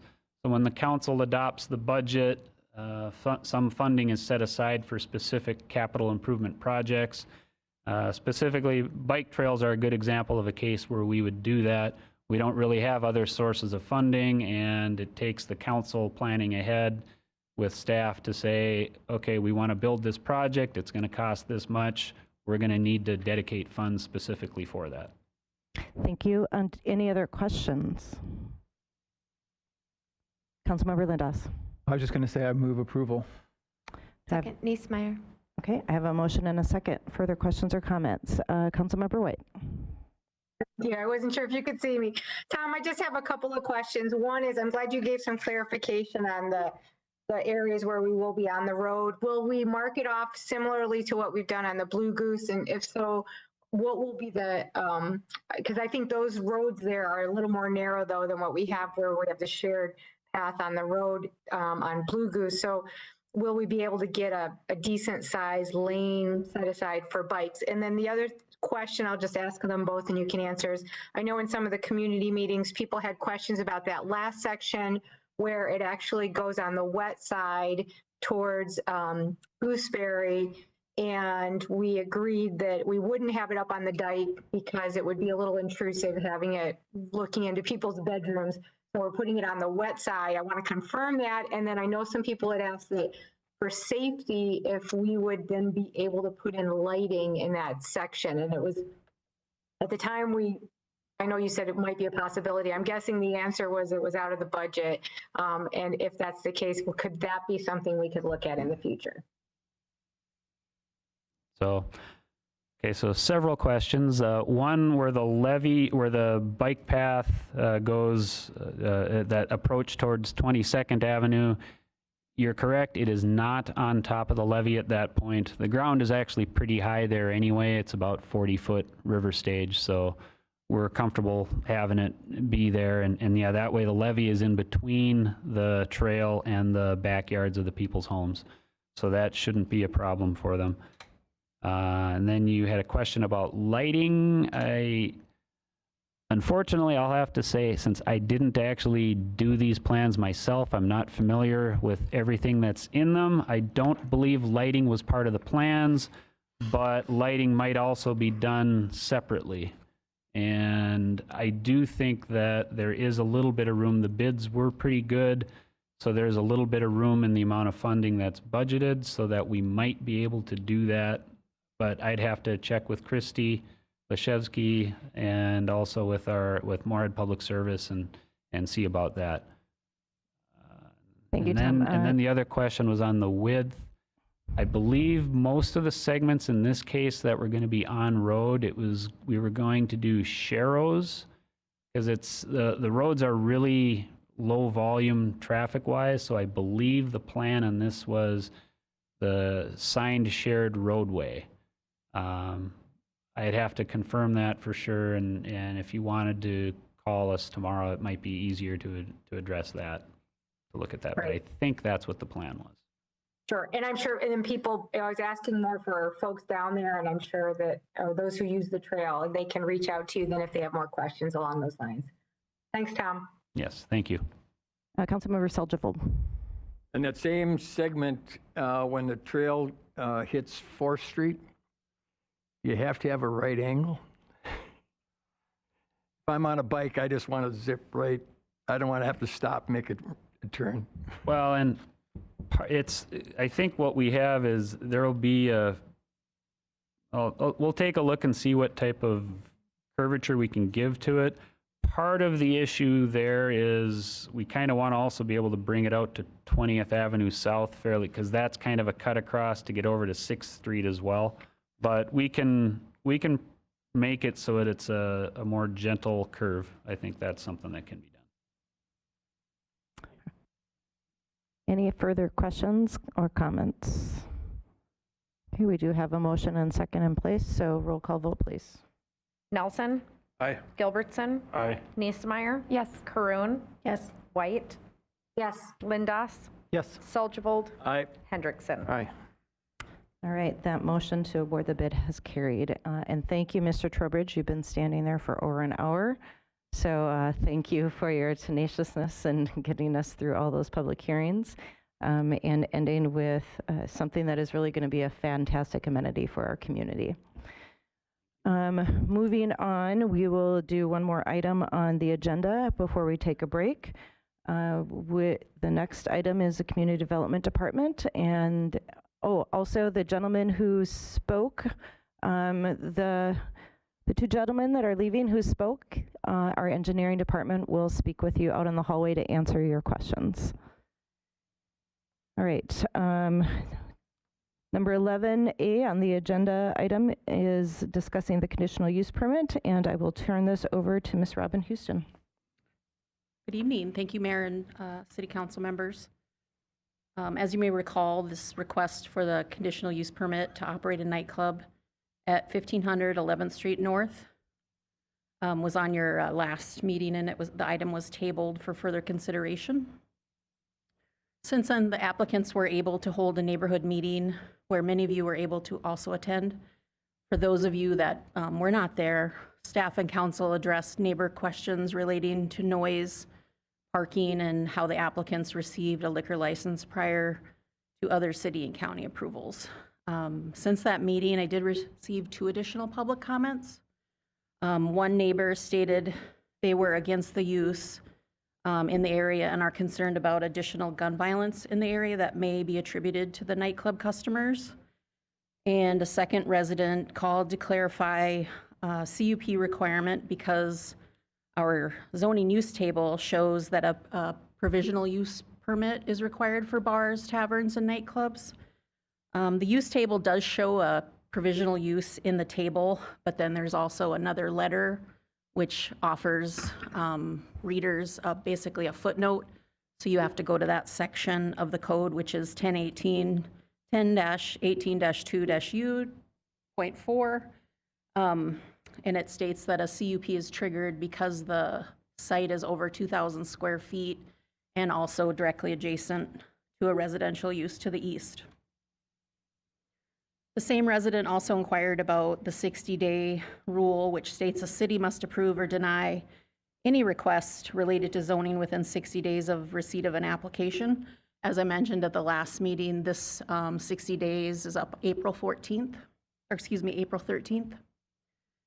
60-day rule can be extended by the applicant if more time is needed by either party, but in this case, the city is not requesting more time, and a delay request by the applicant would only delay the start of the CUP conditions, which is not recommended since they have already been operating 2 months without zoning approval and without conditions. The Planning Commission recommended approval of the CUP with the conditions noted in the report. And since the last meeting, staff added 1 additional condition regarding requiring a security plan for the nightclub that would address how the operators would address underage drinking, noise complaints, and violent acts. Just so you know, this security plan will be a requirement in the future for all liquor license applications for bars. It'll just be part of the business plan requirement that we already have. The applicants are here tonight again. If you have any questions for them, otherwise I'd be happy to answer any questions. Thank you, Ms. Houston. And I know that at that public hearing, I know myself, 5 council members, you were in attendance, as was our city manager and a number of neighbors, and both of the owners. And I thought it was a very, very great and very open conversation. I think that one thing that was really important that was communicated was the fact that this location of this bar establishment was part of the county initially, and when it was annexed into the county, we had to keep the zoning that came with that location, and the zoning could not change until that location had been vacated for over 12 months. And so after the 12 months, then it was rezoned into something that was more in adherence with city zoning. Prior, it was more county zoning. So I think that it was a lot of misinformation because it used to be a bar establishment, but that's when it was under county zoning. And with the vacation or the vacating of the place for over 12 months, then different zoning kind of attached to it. There are 2 individuals who did want to speak to this item on the agenda, so I'm going to have them speak first before I would be looking for a motion, and then we can have some discussion. Kalua Smith, would you like to speak first? Actually, you know what, Kalua, just in case, well, you can come up. I got yours first, so I'll have you state your address and your name for the record, and right now we'll do 3 minutes. There's maybe other questions later. We'll have you come back up. Oh yeah, I'm Kalua Smith. My address is 3110 26th Street, South Moorhead, Minnesota. I'm one of the CEO of Classic Touch Laws. And then we had a fruitful meeting on Wednesday of last week, and my partner and myself have also been working on a plan to meet with Robbie to see if we can get the neighbors who are very close to the nightclub address, their telephone number and address, so that maybe after the week, like Saturday after our club, the weekend, we can reach to them, ask them if they have any concern. So the next time we'll be able to address their concern. So that's some of the plans we have been working on. And we've also been working on our security plan that the state is asking as a new requirement. And I will stop here for now, and then after the council resolution, I will probably come back. Okay, thank you so much. And then Mark Altenberg wanted to speak. If you want to come up to the podium and state your name, address. I think you know how this works, and you have 3 minutes. Awesome. Thank you, Madam Mayor. I'm Mark Altenberg. I live south of Lamb Park in the beautiful 2nd Ward, 1321 15th Avenue South. I understand that the applicants put in an extension under State Statute 15.99, Subdivision 3, Paragraph G, for a 60-day extension. Has that been received by the city? I'm seeing Ms. Houston shake her head no. Okay. And I guess I'll speak, and if the extension is granted, I'd like to know, and if not, then have it ready. And secondly, under the Moorhead Code, Chapter 10 zoning, lapses in non-conforming use, conformance can be brought current, thereby eliminating the need for CUP as required, the establishment of a new non-conforming use by a simple resolution and majority vote of council, and avoid this whole thing. For the last couple of weeks, I just met him on Friday. I've been trying to get into town. I've been on sabbatical for a while, trying to get some writing together. But this is a rabbit hole. This is a terrible rabbit hole. This establishment started in the 1930s as a roadhouse. And then the housing came around it. And the question is, what use came first? And the question is, if Brothers Table had a liquor license at the same time they were applying for a liquor license, there was no lapse in use. There's a lot of questions that need, and it was described as a miscommunication. And I think it was. But a 60-day period of time would allow these really smart, motivated neighbors of yours to resurrect a bar that was gutted in auction. You were there. And be an asset to this community, not only as a nightclub, but as ambassadors for the business community in Minnesota and across the region. It's a timeout, I know that. But I think they deserve it because they didn't do anything wrong. Miscommunication was on the city. And they're suffering. They can't go to their investors. They can't go to the people who would allow them to succeed and say that they're going to be open in a week or 30 days or 60 days because they don't know. They can't get lines of credit. They can't do what a normal business does under the license that they have. And no harm, no foul. Take time out, start it over, do it right. These are great people. They are, and they're smart, and they know what they're doing. And I think they deserve it. But I'd have John take a look at state statute and his opinion on the extension. Thank you so much. Have a wonderful night. Thank you, Mr. Altenberg. All right. I'm going to ask for a motion first, and then we can go into discussion. Do I have a motion to approve the conditional use permit? I'd like to make a motion to approve the conditional use permit with all the conditions as written, except for condition 1, to extend the hours to 2 a.m. until May 31st. I have a second. Second. Okay, I have a motion and a second. And at this point, we'll have some discussion. Councilmember White. Yes, I had a question regarding the addition of the security plan. I know I contacted Robin about this, that was something that we discussed in our last meeting and that it was voted down. And I guess I understand that they're now looking at a policy change to require all bars in the future going forward to do that. And I encourage that, but I don't think that it belongs, that there'll be a process for developing a new policy and procedure for doing that, but I don't think it belongs in this CUP request, and in part because my understanding is the CUP request is related to the special condition of having a bar that is near a neighborhood. So I fully understand if we're looking at things that would detrimentally impact the neighborhood. So things like having them address issues like noise and things that might happen outside.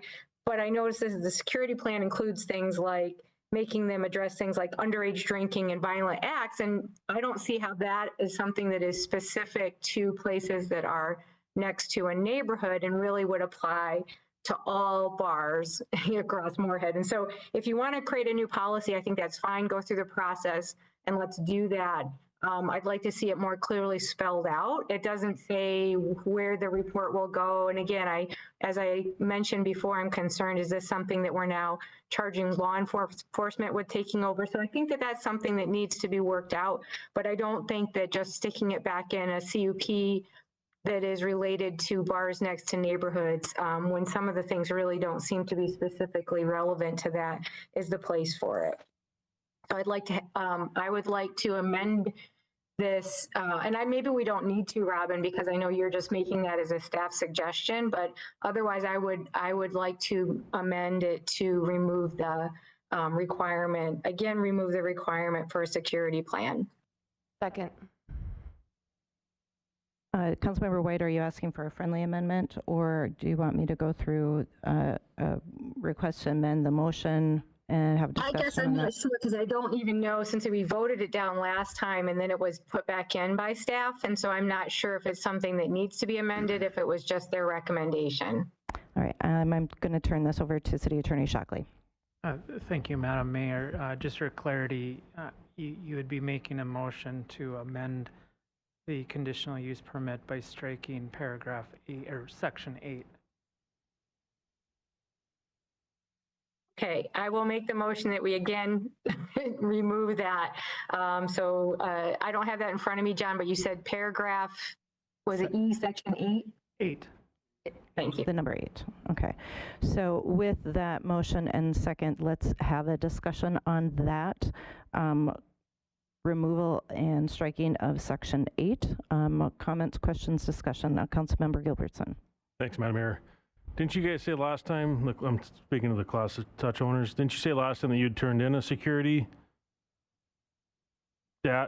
proposal to the police? Didn't you turn it? Didn't you say last time that you turned in a security plan to the police department?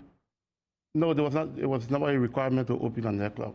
No, I know it wasn't a requirement, but I thought you said at the time that you... No, I said after I heard from the council, I'm working on the security plan. I never said I submitted any security plan. The security plan was never a requirement for our business.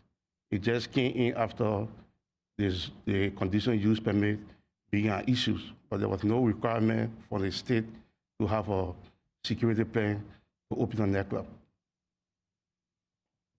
Okay. Thank you. Councilmember Seljevold. Well, if I think I had to write up a plan when it comes to violent acts, it would be like one sentence, call 911. I mean, what else are you going to do on a violent act? And every bar has to deal with underage drinking and maybe noise, maybe not, but underage drinking, that should be just part of the whole business plan. City Attorney Shockley. Thank you, Madam Mayor. And we're actually going to require this as part of the liquor licensing process. And so next year when the new licenses come out, we can certainly work on developing a policy between now and then. I just felt that it was a good idea to have that as part of our requirements. And what I had envisioned when you're dealing with violent acts is, are you going to have security present? Because not all violent acts are going to, I mean, quite frankly, you might just escort some of the guests out of the establishment and kick them out. But that's something that we could address through the liquor licensing process. And then it would apply to all establishments. Thank you, City Attorney Shockley. Other comments or questions in regards to this amendment to strike Section 8?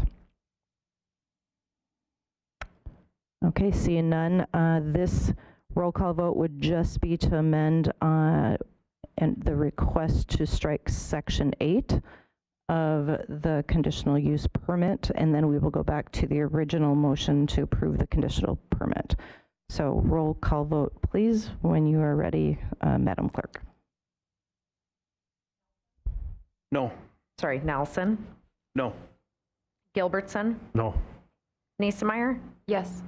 Karoon, No. White, Yes. Lindos, Yes. Seljevold, Aye. Hendrickson, No.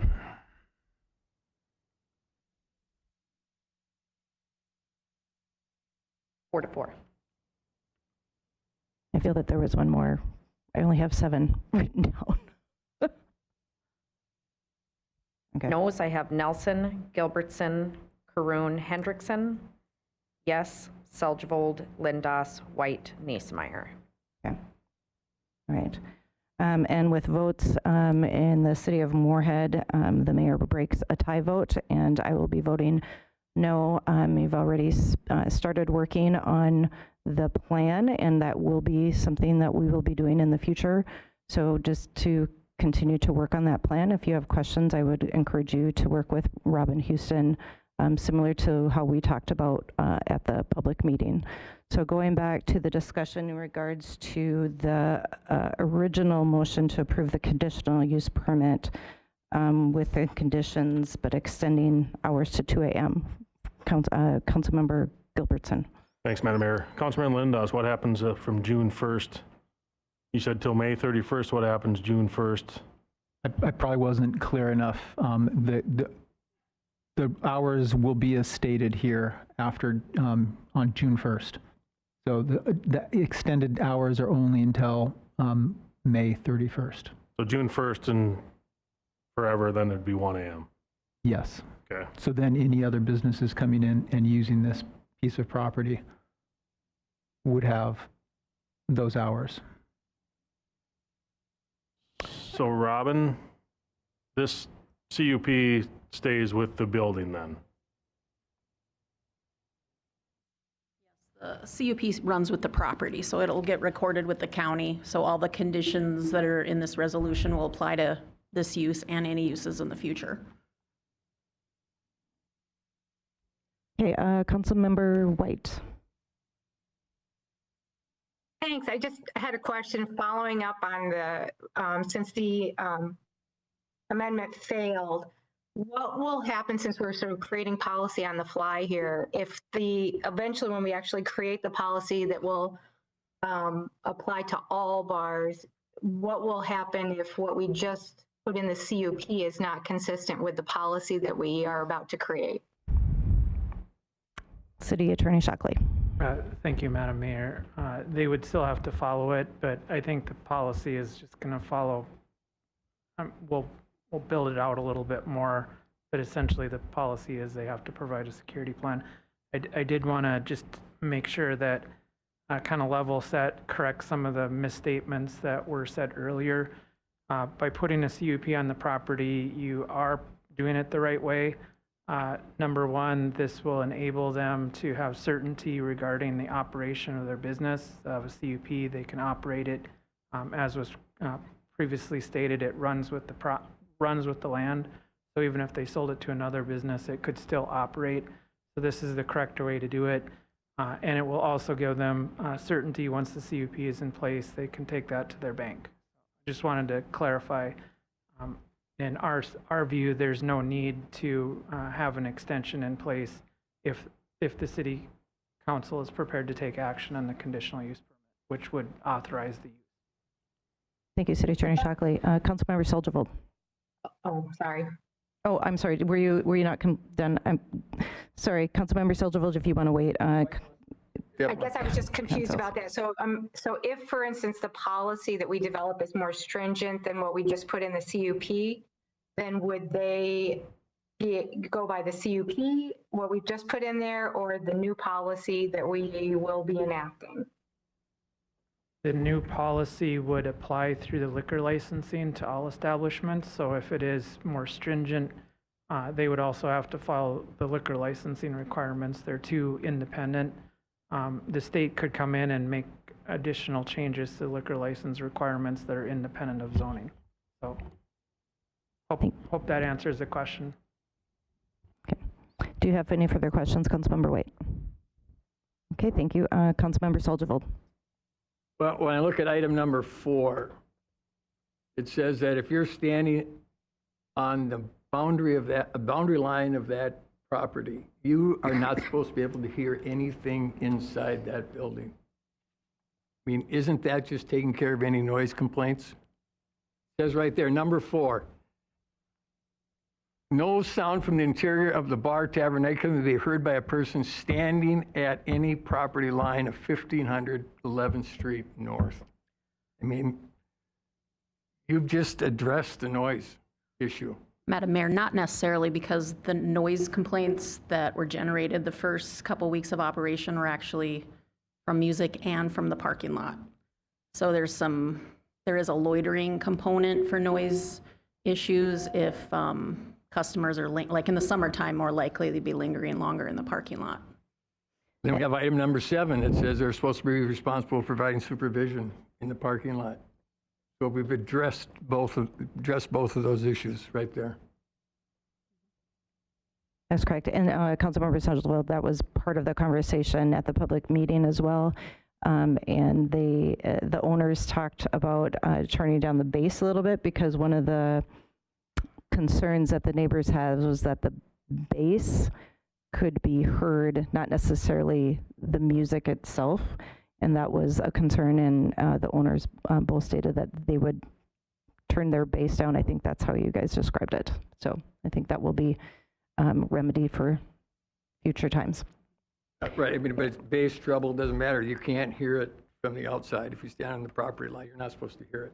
So that's supposed to address right there any noise complaints. If somebody can hear it, they're in violation. And so, I mean, I'm in favor of treating this like with that in there, I'm in favor of treating it like any bar. They want to stay open until 2. And they say 1 o'clock. I mean, if I lived nearby and woke me up at 1 o'clock or 2 o'clock, I guess I'd just get an extra hour of sleep at 2 o'clock, you know. So I don't, anyway, it's addressed right there in 4 and 7. Any other comments, questions, discussion items? Okay, the motion on the table is to approve the conditional use permit with all the conditions, but to extend the hours to 2 a.m. until May 31st, 2023. Could I get a roll call vote, please? White? Yes. Hendrickson? Yes. Caroon? Yes. Nelson? Aye. Lindas? Yes. Niesmeyer? Yes. Seljevold? Aye. Gilbertson? Aye. All right, the motion to approve the conditional use permit with that amendment carries. And with that, I think we're going to take an 8-minute recess until 7:30, so we have chance. And gentlemen, if you want to maybe visit with Ms. Houston to get specificity regarding the use permit and what all just happened, I think that would be great. All right, we're in recess for 7 minutes now.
All right, if we could reconvene, everyone.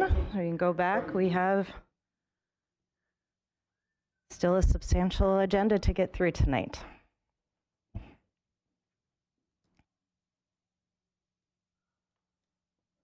Okay, we are at 12A on our agenda, and this is a first reading of ordinance 2023-05, an ordinance to amend sections 3-7-1 and 3-7-10 of the Moorhead Municipal Code related to animal control definitions and animals prohibited in the city, and to amend the 2023 fee schedule. And this I will be turning over to Forrest Steinhoff. Forrest, you want to come to the podium? Thank you. Thank you, Mayor and Council. Tonight you're asked to consider a first reading to allow chickens to be kept in the city and to amend the 2023 fee schedule. The council directed the city manager to begin drafting an ordinance at the December 2022 meeting. The proposed code tonight sets standards for keeping chickens within the city and includes setbacks, coop and run standards, fencing and buffering, and where to store supplies. Staff reviewed multiple ordinances, reached out to a resident in Fargo who currently keeps chickens, and had the proposed ordinance reviewed by Noel Hardin, who is a member of the Cass Clay Food Commission and U of M Extension. The proposed standards were developed with the intention of combining the health and safety of chickens as well as addressing neighborhood concerns. Included in your packet is a draft of the application, which would become the permit if it was approved by staff. The application is designed to provide all of the necessary information for anybody wanting to keep chickens and includes a checklist to review the standards, review the property for any covenants, and to obtain applicable permissions if there are covenants, and then also what to include on the site plan. This application will be reviewed by staff in the planning and animal control departments, and noted on the application is that any chickens that escape are up to the resident to catch and contain. Moorhead patrol officers will not be responding to calls related to chicken issues.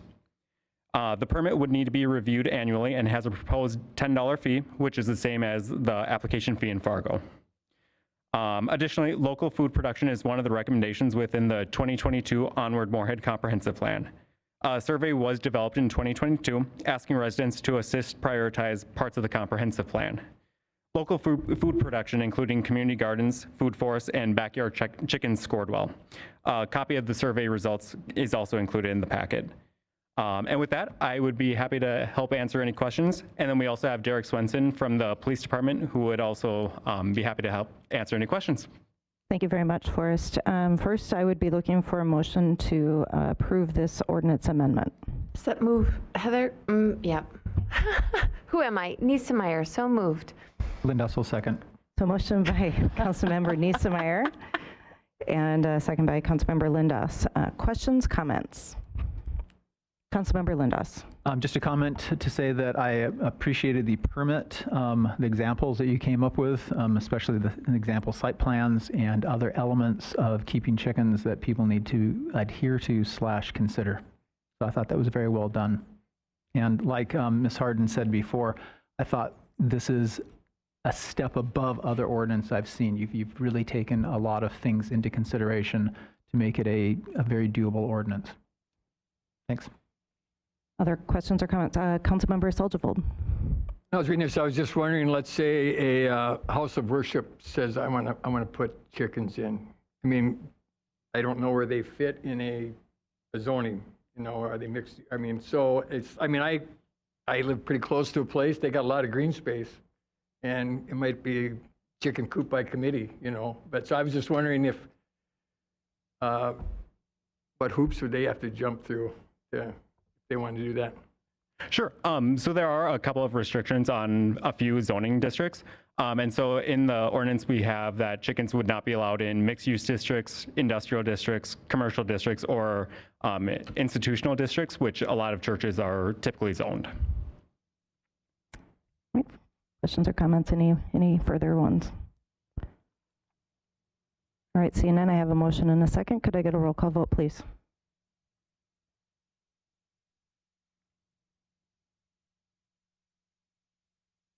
Nelson? No. Gilbertson? No. Niesemeyer? Yes. Caroon? Yes. White? Yes. Lindos? Yes. Soldivold? Aye. Hendrickson? No. And this required a majority of the council, and with the vote, the majority of council did vote to move forward with this ordinance amendment, so that motion carries. Thank you, Forrest. Appreciate that. Let's see, we are now on to 14C under Public Works. In this, I will turn it over to Public Works Director Steve Iverson to discuss the resolution to approve agreement with the Cass County Vector Control. Thank you, Madam Mayor. Good evening, Council. Item 14C before you tonight is a resolution to approve the mosquito control agreement between the city and Cass County Vector Control. You'll recall we've had this agreement, and Cass County has provided us this service since 2015, and it's an all-inclusive turnkey program where they do the sampling, speciation of the samples, reporting, the equipment and the people to do the ground spraying, the administration. It's a turnkey program, and it's worked very well. You'll recall last year, one amendment that we made to the agreement was who has the authority to opt in or out of aerial spraying. This 2023 version of the agreement kept what we added last year, that decision is solely the city of Moorhead, whether or not we aerial spray. If an occurrence arises, we fortunately haven't had to make that decision in the last 2 years, but if Cass County Vector Control recommends an aerial spray, myself, City Manager Molly, and Mayor Carlson will review the data and make that decision if there is, in fact, a definite threat of West Nile disease that would warrant an aerial spray. And if not, we do have that option to opt out.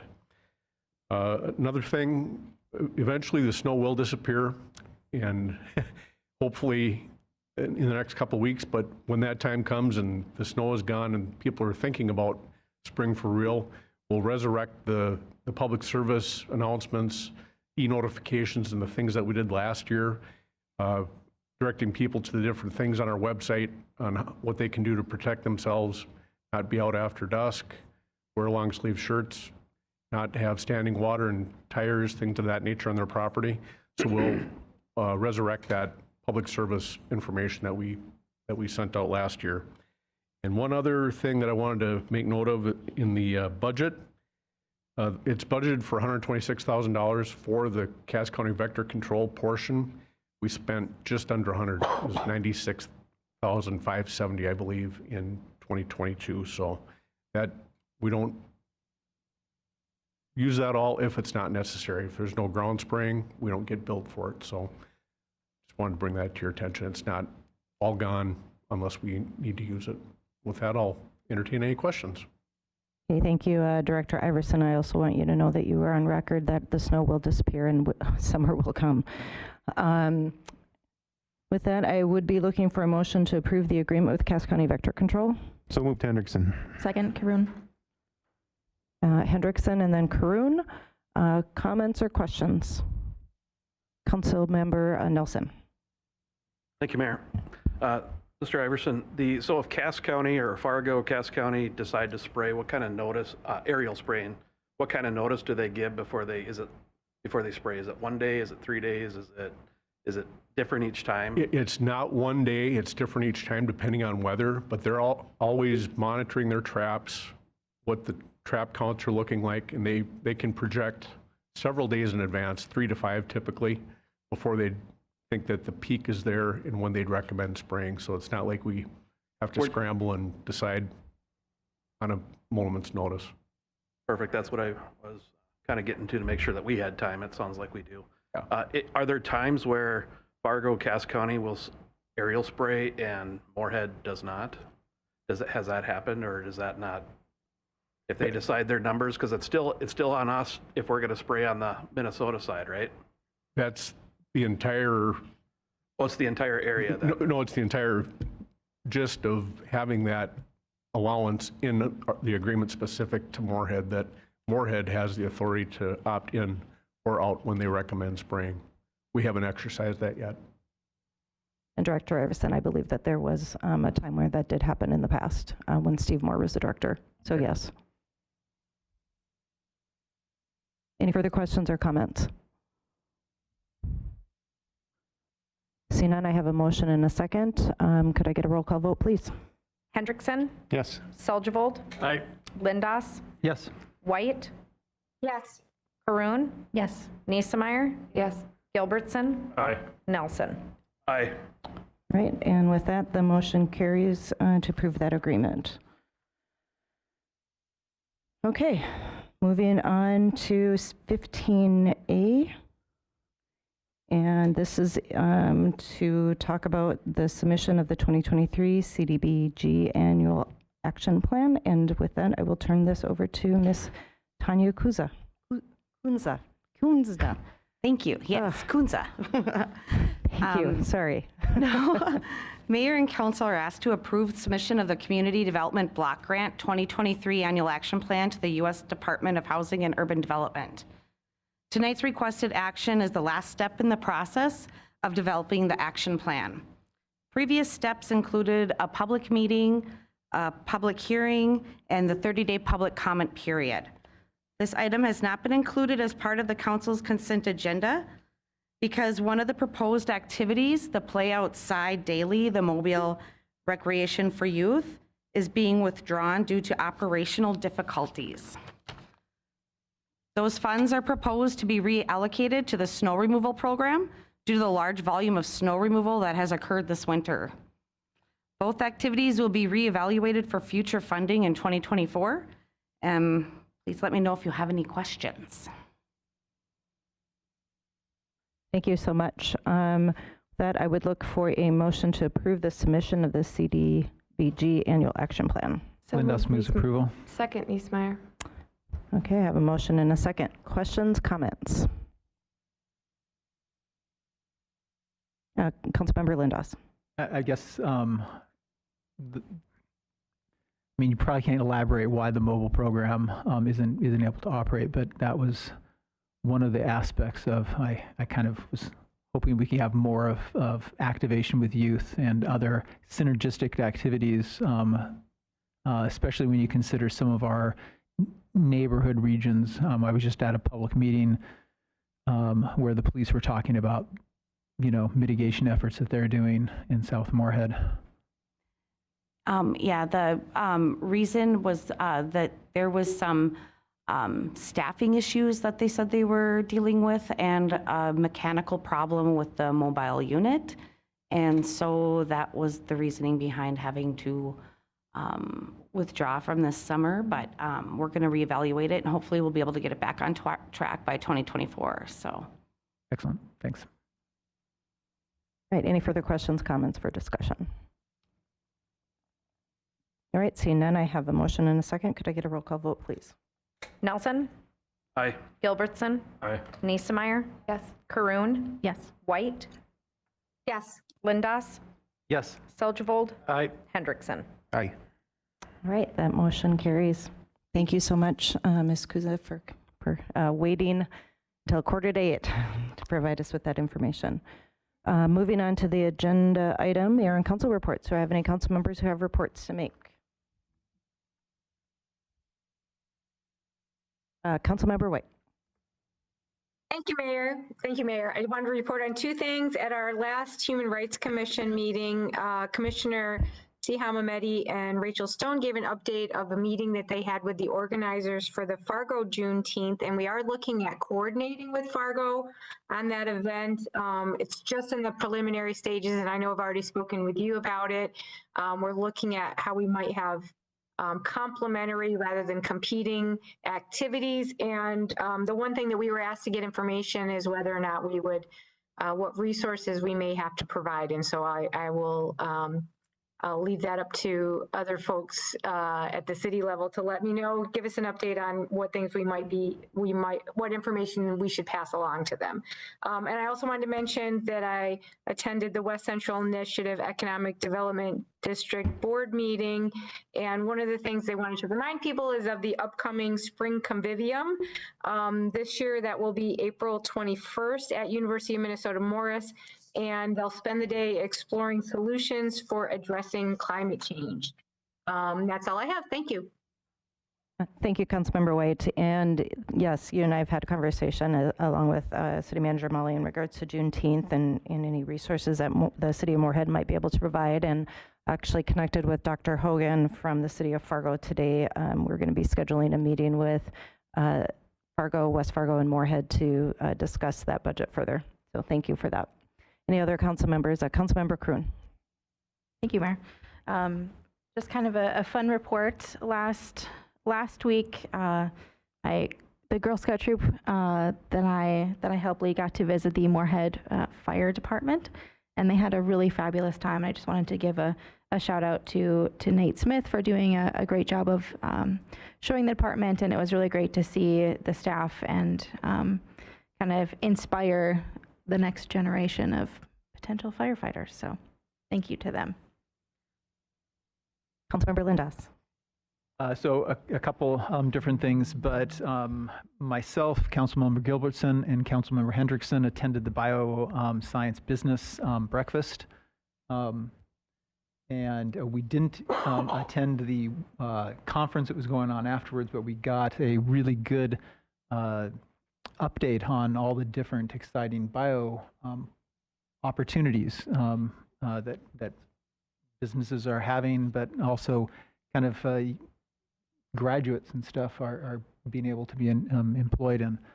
So it's kind of amazing the type of businesses, bio businesses I should say in particular, that are actually here. And some of them I was well aware of, and others were like, oh, that's kind of cool. And I don't know if the other council members want to elaborate. They can when it's their turn. We also attended the, on Monday, actually Councilmember Hendrickson and I were both there along with a whole bunch of city staff. The Moorhead Police Department was giving an update on their efforts to essentially address neighborhood issues and increased crime and efforts that they've done to essentially bring back with working with the landlords in the Griffin Park area, the Queens neighborhood area, and South Moorhead. And there's a lot of really good efforts going on there and showing the collaboration that the city can do with private partners and positive steps. And they talked a lot about the different activities.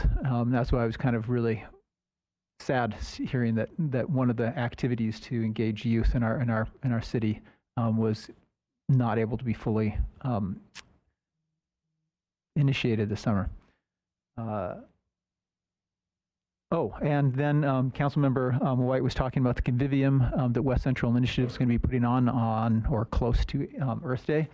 And that will also have an unveiling of the climate action plan that the West Central Initiative is going to be essentially giving templates out, allowing municipalities in the West Central Initiative region to develop climate plans. All right, thank you very much, Councilmember Lindas. Councilmember Hendrickson. Thank you very much, Madam Mayor.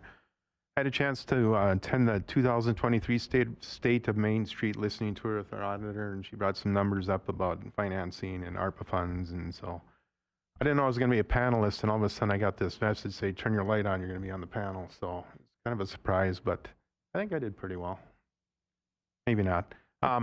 Second thing, I want to congratulate all Moorhead sports. Great year this year. A couple teams went to state. But I have to throw in something. The junior gold for Moorhead won back-to-back state titles and is coached by my brother, so I thought I'd give him a shout out. It's quite impressive to win back-to-back state titles in any sport, so I just want to congratulate them, and I will be hearing about it for the next year of how good a coach he is, so thanks. And I believe that your brother also was the coach when my son went on his team and won state for the first time. I don't know if I've reminded you of that recently, but certainly wanted to. Thanks. Absolutely. I can bring it up again next year too. Any other council members? Councilmember Niesemeyer. Thank you, Madam Mayor. I want to give a shout out to some of our staff. We've got the Citizens Government Academy. We're about halfway through. I know I've been participating with 23 other citizens, and it's a wonderful outreach program that was created this year for the very first time by our intern Zoe Johnson and Mike Reitz, our assistant city manager. And it's been an outstanding experience. I know that we've got a wait list running But for those who are really interested in getting to know more about how our city works and what's going on with our outstanding city staff, I know you got to see many of them at the podium tonight because it was such a very long, robust agenda tonight. There's also the Citizens Police Academy that goes on in the fall that people can start applying for. You can just Google search or search in the city of Moorhead for Citizens Police Academy, Moorhead, Minnesota, and start applying for that now. It's Thursdays starting in September. It's a 10-week program, and I encourage highly people to get involved. You can also volunteer with our police officers to really just make our city even more fabulous than it already is. So I wanted to shout out to our staff for a great Citizens Academy. We'll have another one next spring, but if you can't wait, you could do the Police Academy this fall. Thank you, Councilmember Neesmeyer. Councilmember Gilbertson. Madam Mayor, I'll just add to Councilmember Lindos, that bioscience, biodefense was put on by the Greater Fargo Moorhead EDC. The gross regional product for the biosciences in the area was $35 million in 2011. 2021 was $208 million, and they expected to get up to, they're hoping to get to $325 million by 2025. So no small potatoes. Right. Have we hit everyone? I think so. All right. Mayor reports. I know that I missed the last council meeting, and gratitude was given to League of Minnesota Cities and to the Fargo-Moorhead West Fargo Chamber of Commerce for excuse me, hosting Moorhead's Days at the Capitol. Just wanted to extend my appreciation out to both of those entities. It's very important that we continue to have that open communication and to have all those area businesses in particular attend with the chamber. I have been at several diversion finance, diversion board meeting and the Moorhead Clay County JPA, those meetings. And just to give you a quick overview of where things are at, there are four updates actually I want to provide as far as construction for our diversion inlet structure. This is a structure that includes 3 50-foot wide tainter gates.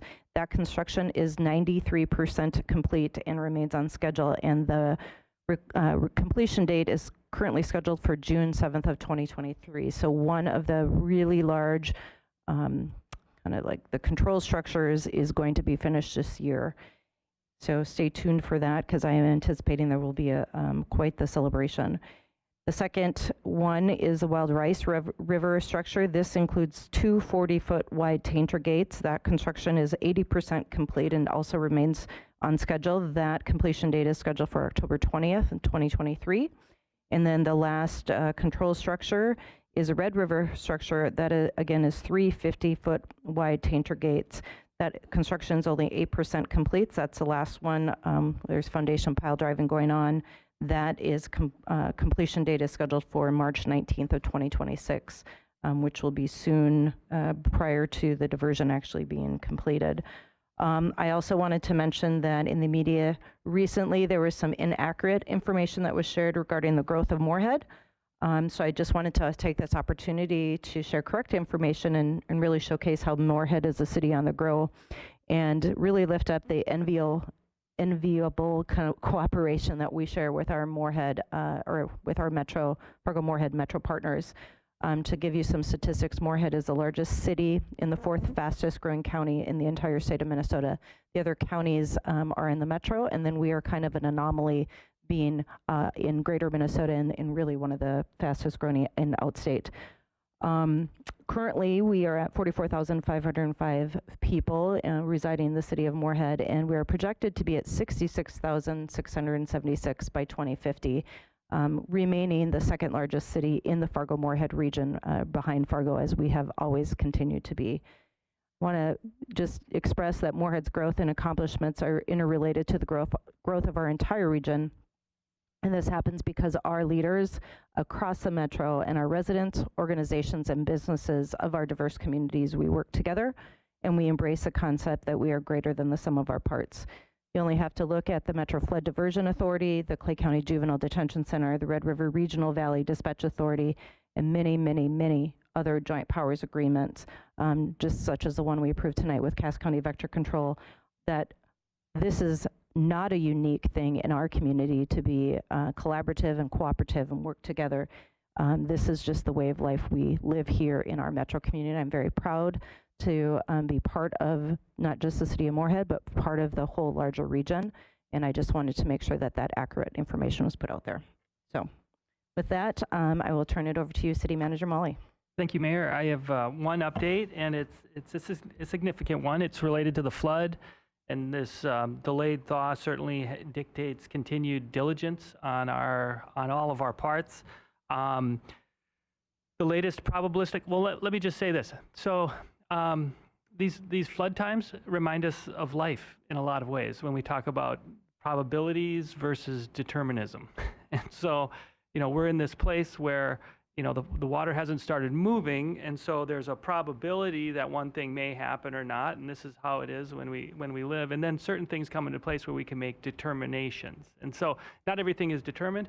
And what's interesting is that typically we've got a deterministic forecast by now. Very common, I will say.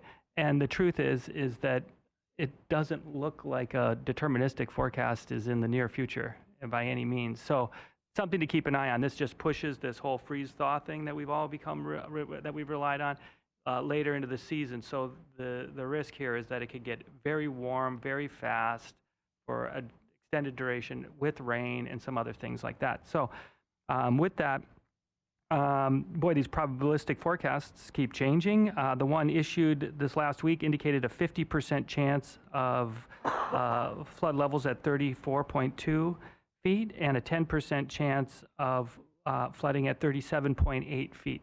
Now, it's hard to even say this with such calm because this has not always been the case. I think that it speaks to our history of planning and preparation. It puts us in a place of great strength. We've got a really incredible team that is data-driven in its approach. I will just say, although your choice of a city manager may be questionable, your staff is so good. They're so smart. And I'll just say there's a list here of things that I could go through as far as what preparations look like. They include updating our flood organizational chart, reviewing our training needs, initiating our emergency flood plan updates, which you will be seeing, monitoring these forecasts daily, preparing public messaging and outreach as needed. We've updated the city's flood event website. We have already started external agency coordination this is the county, state, federal. We're not so much yet, but anticipating a lot more contacts from the media. We're inspecting all critical flood mitigation infrastructure in the city, and then conducting training and getting together as needed as a team so we can take on this approach. So I will just say that please keep your schedules depending on where this deterministic forecast goes. There's anticipated threats of flooding across the state, which may increase the likelihood of some sort of emergency declaration. So if we may come together, make that declaration. It may be at our next regular council meeting. If it needs to be before, it may be a special meeting as we've done in the past. I just want everyone to know that we're in good hands. Thank you. Thank you, City Manager Molly. And I don't think anybody questions our decision. We make very good decisions in the City of Moorhead. We do not have an executive session tonight. Is there any new business? I don't believe there's any new business. And with that, at 8:01, we are adjourned. Good night, Moorhead.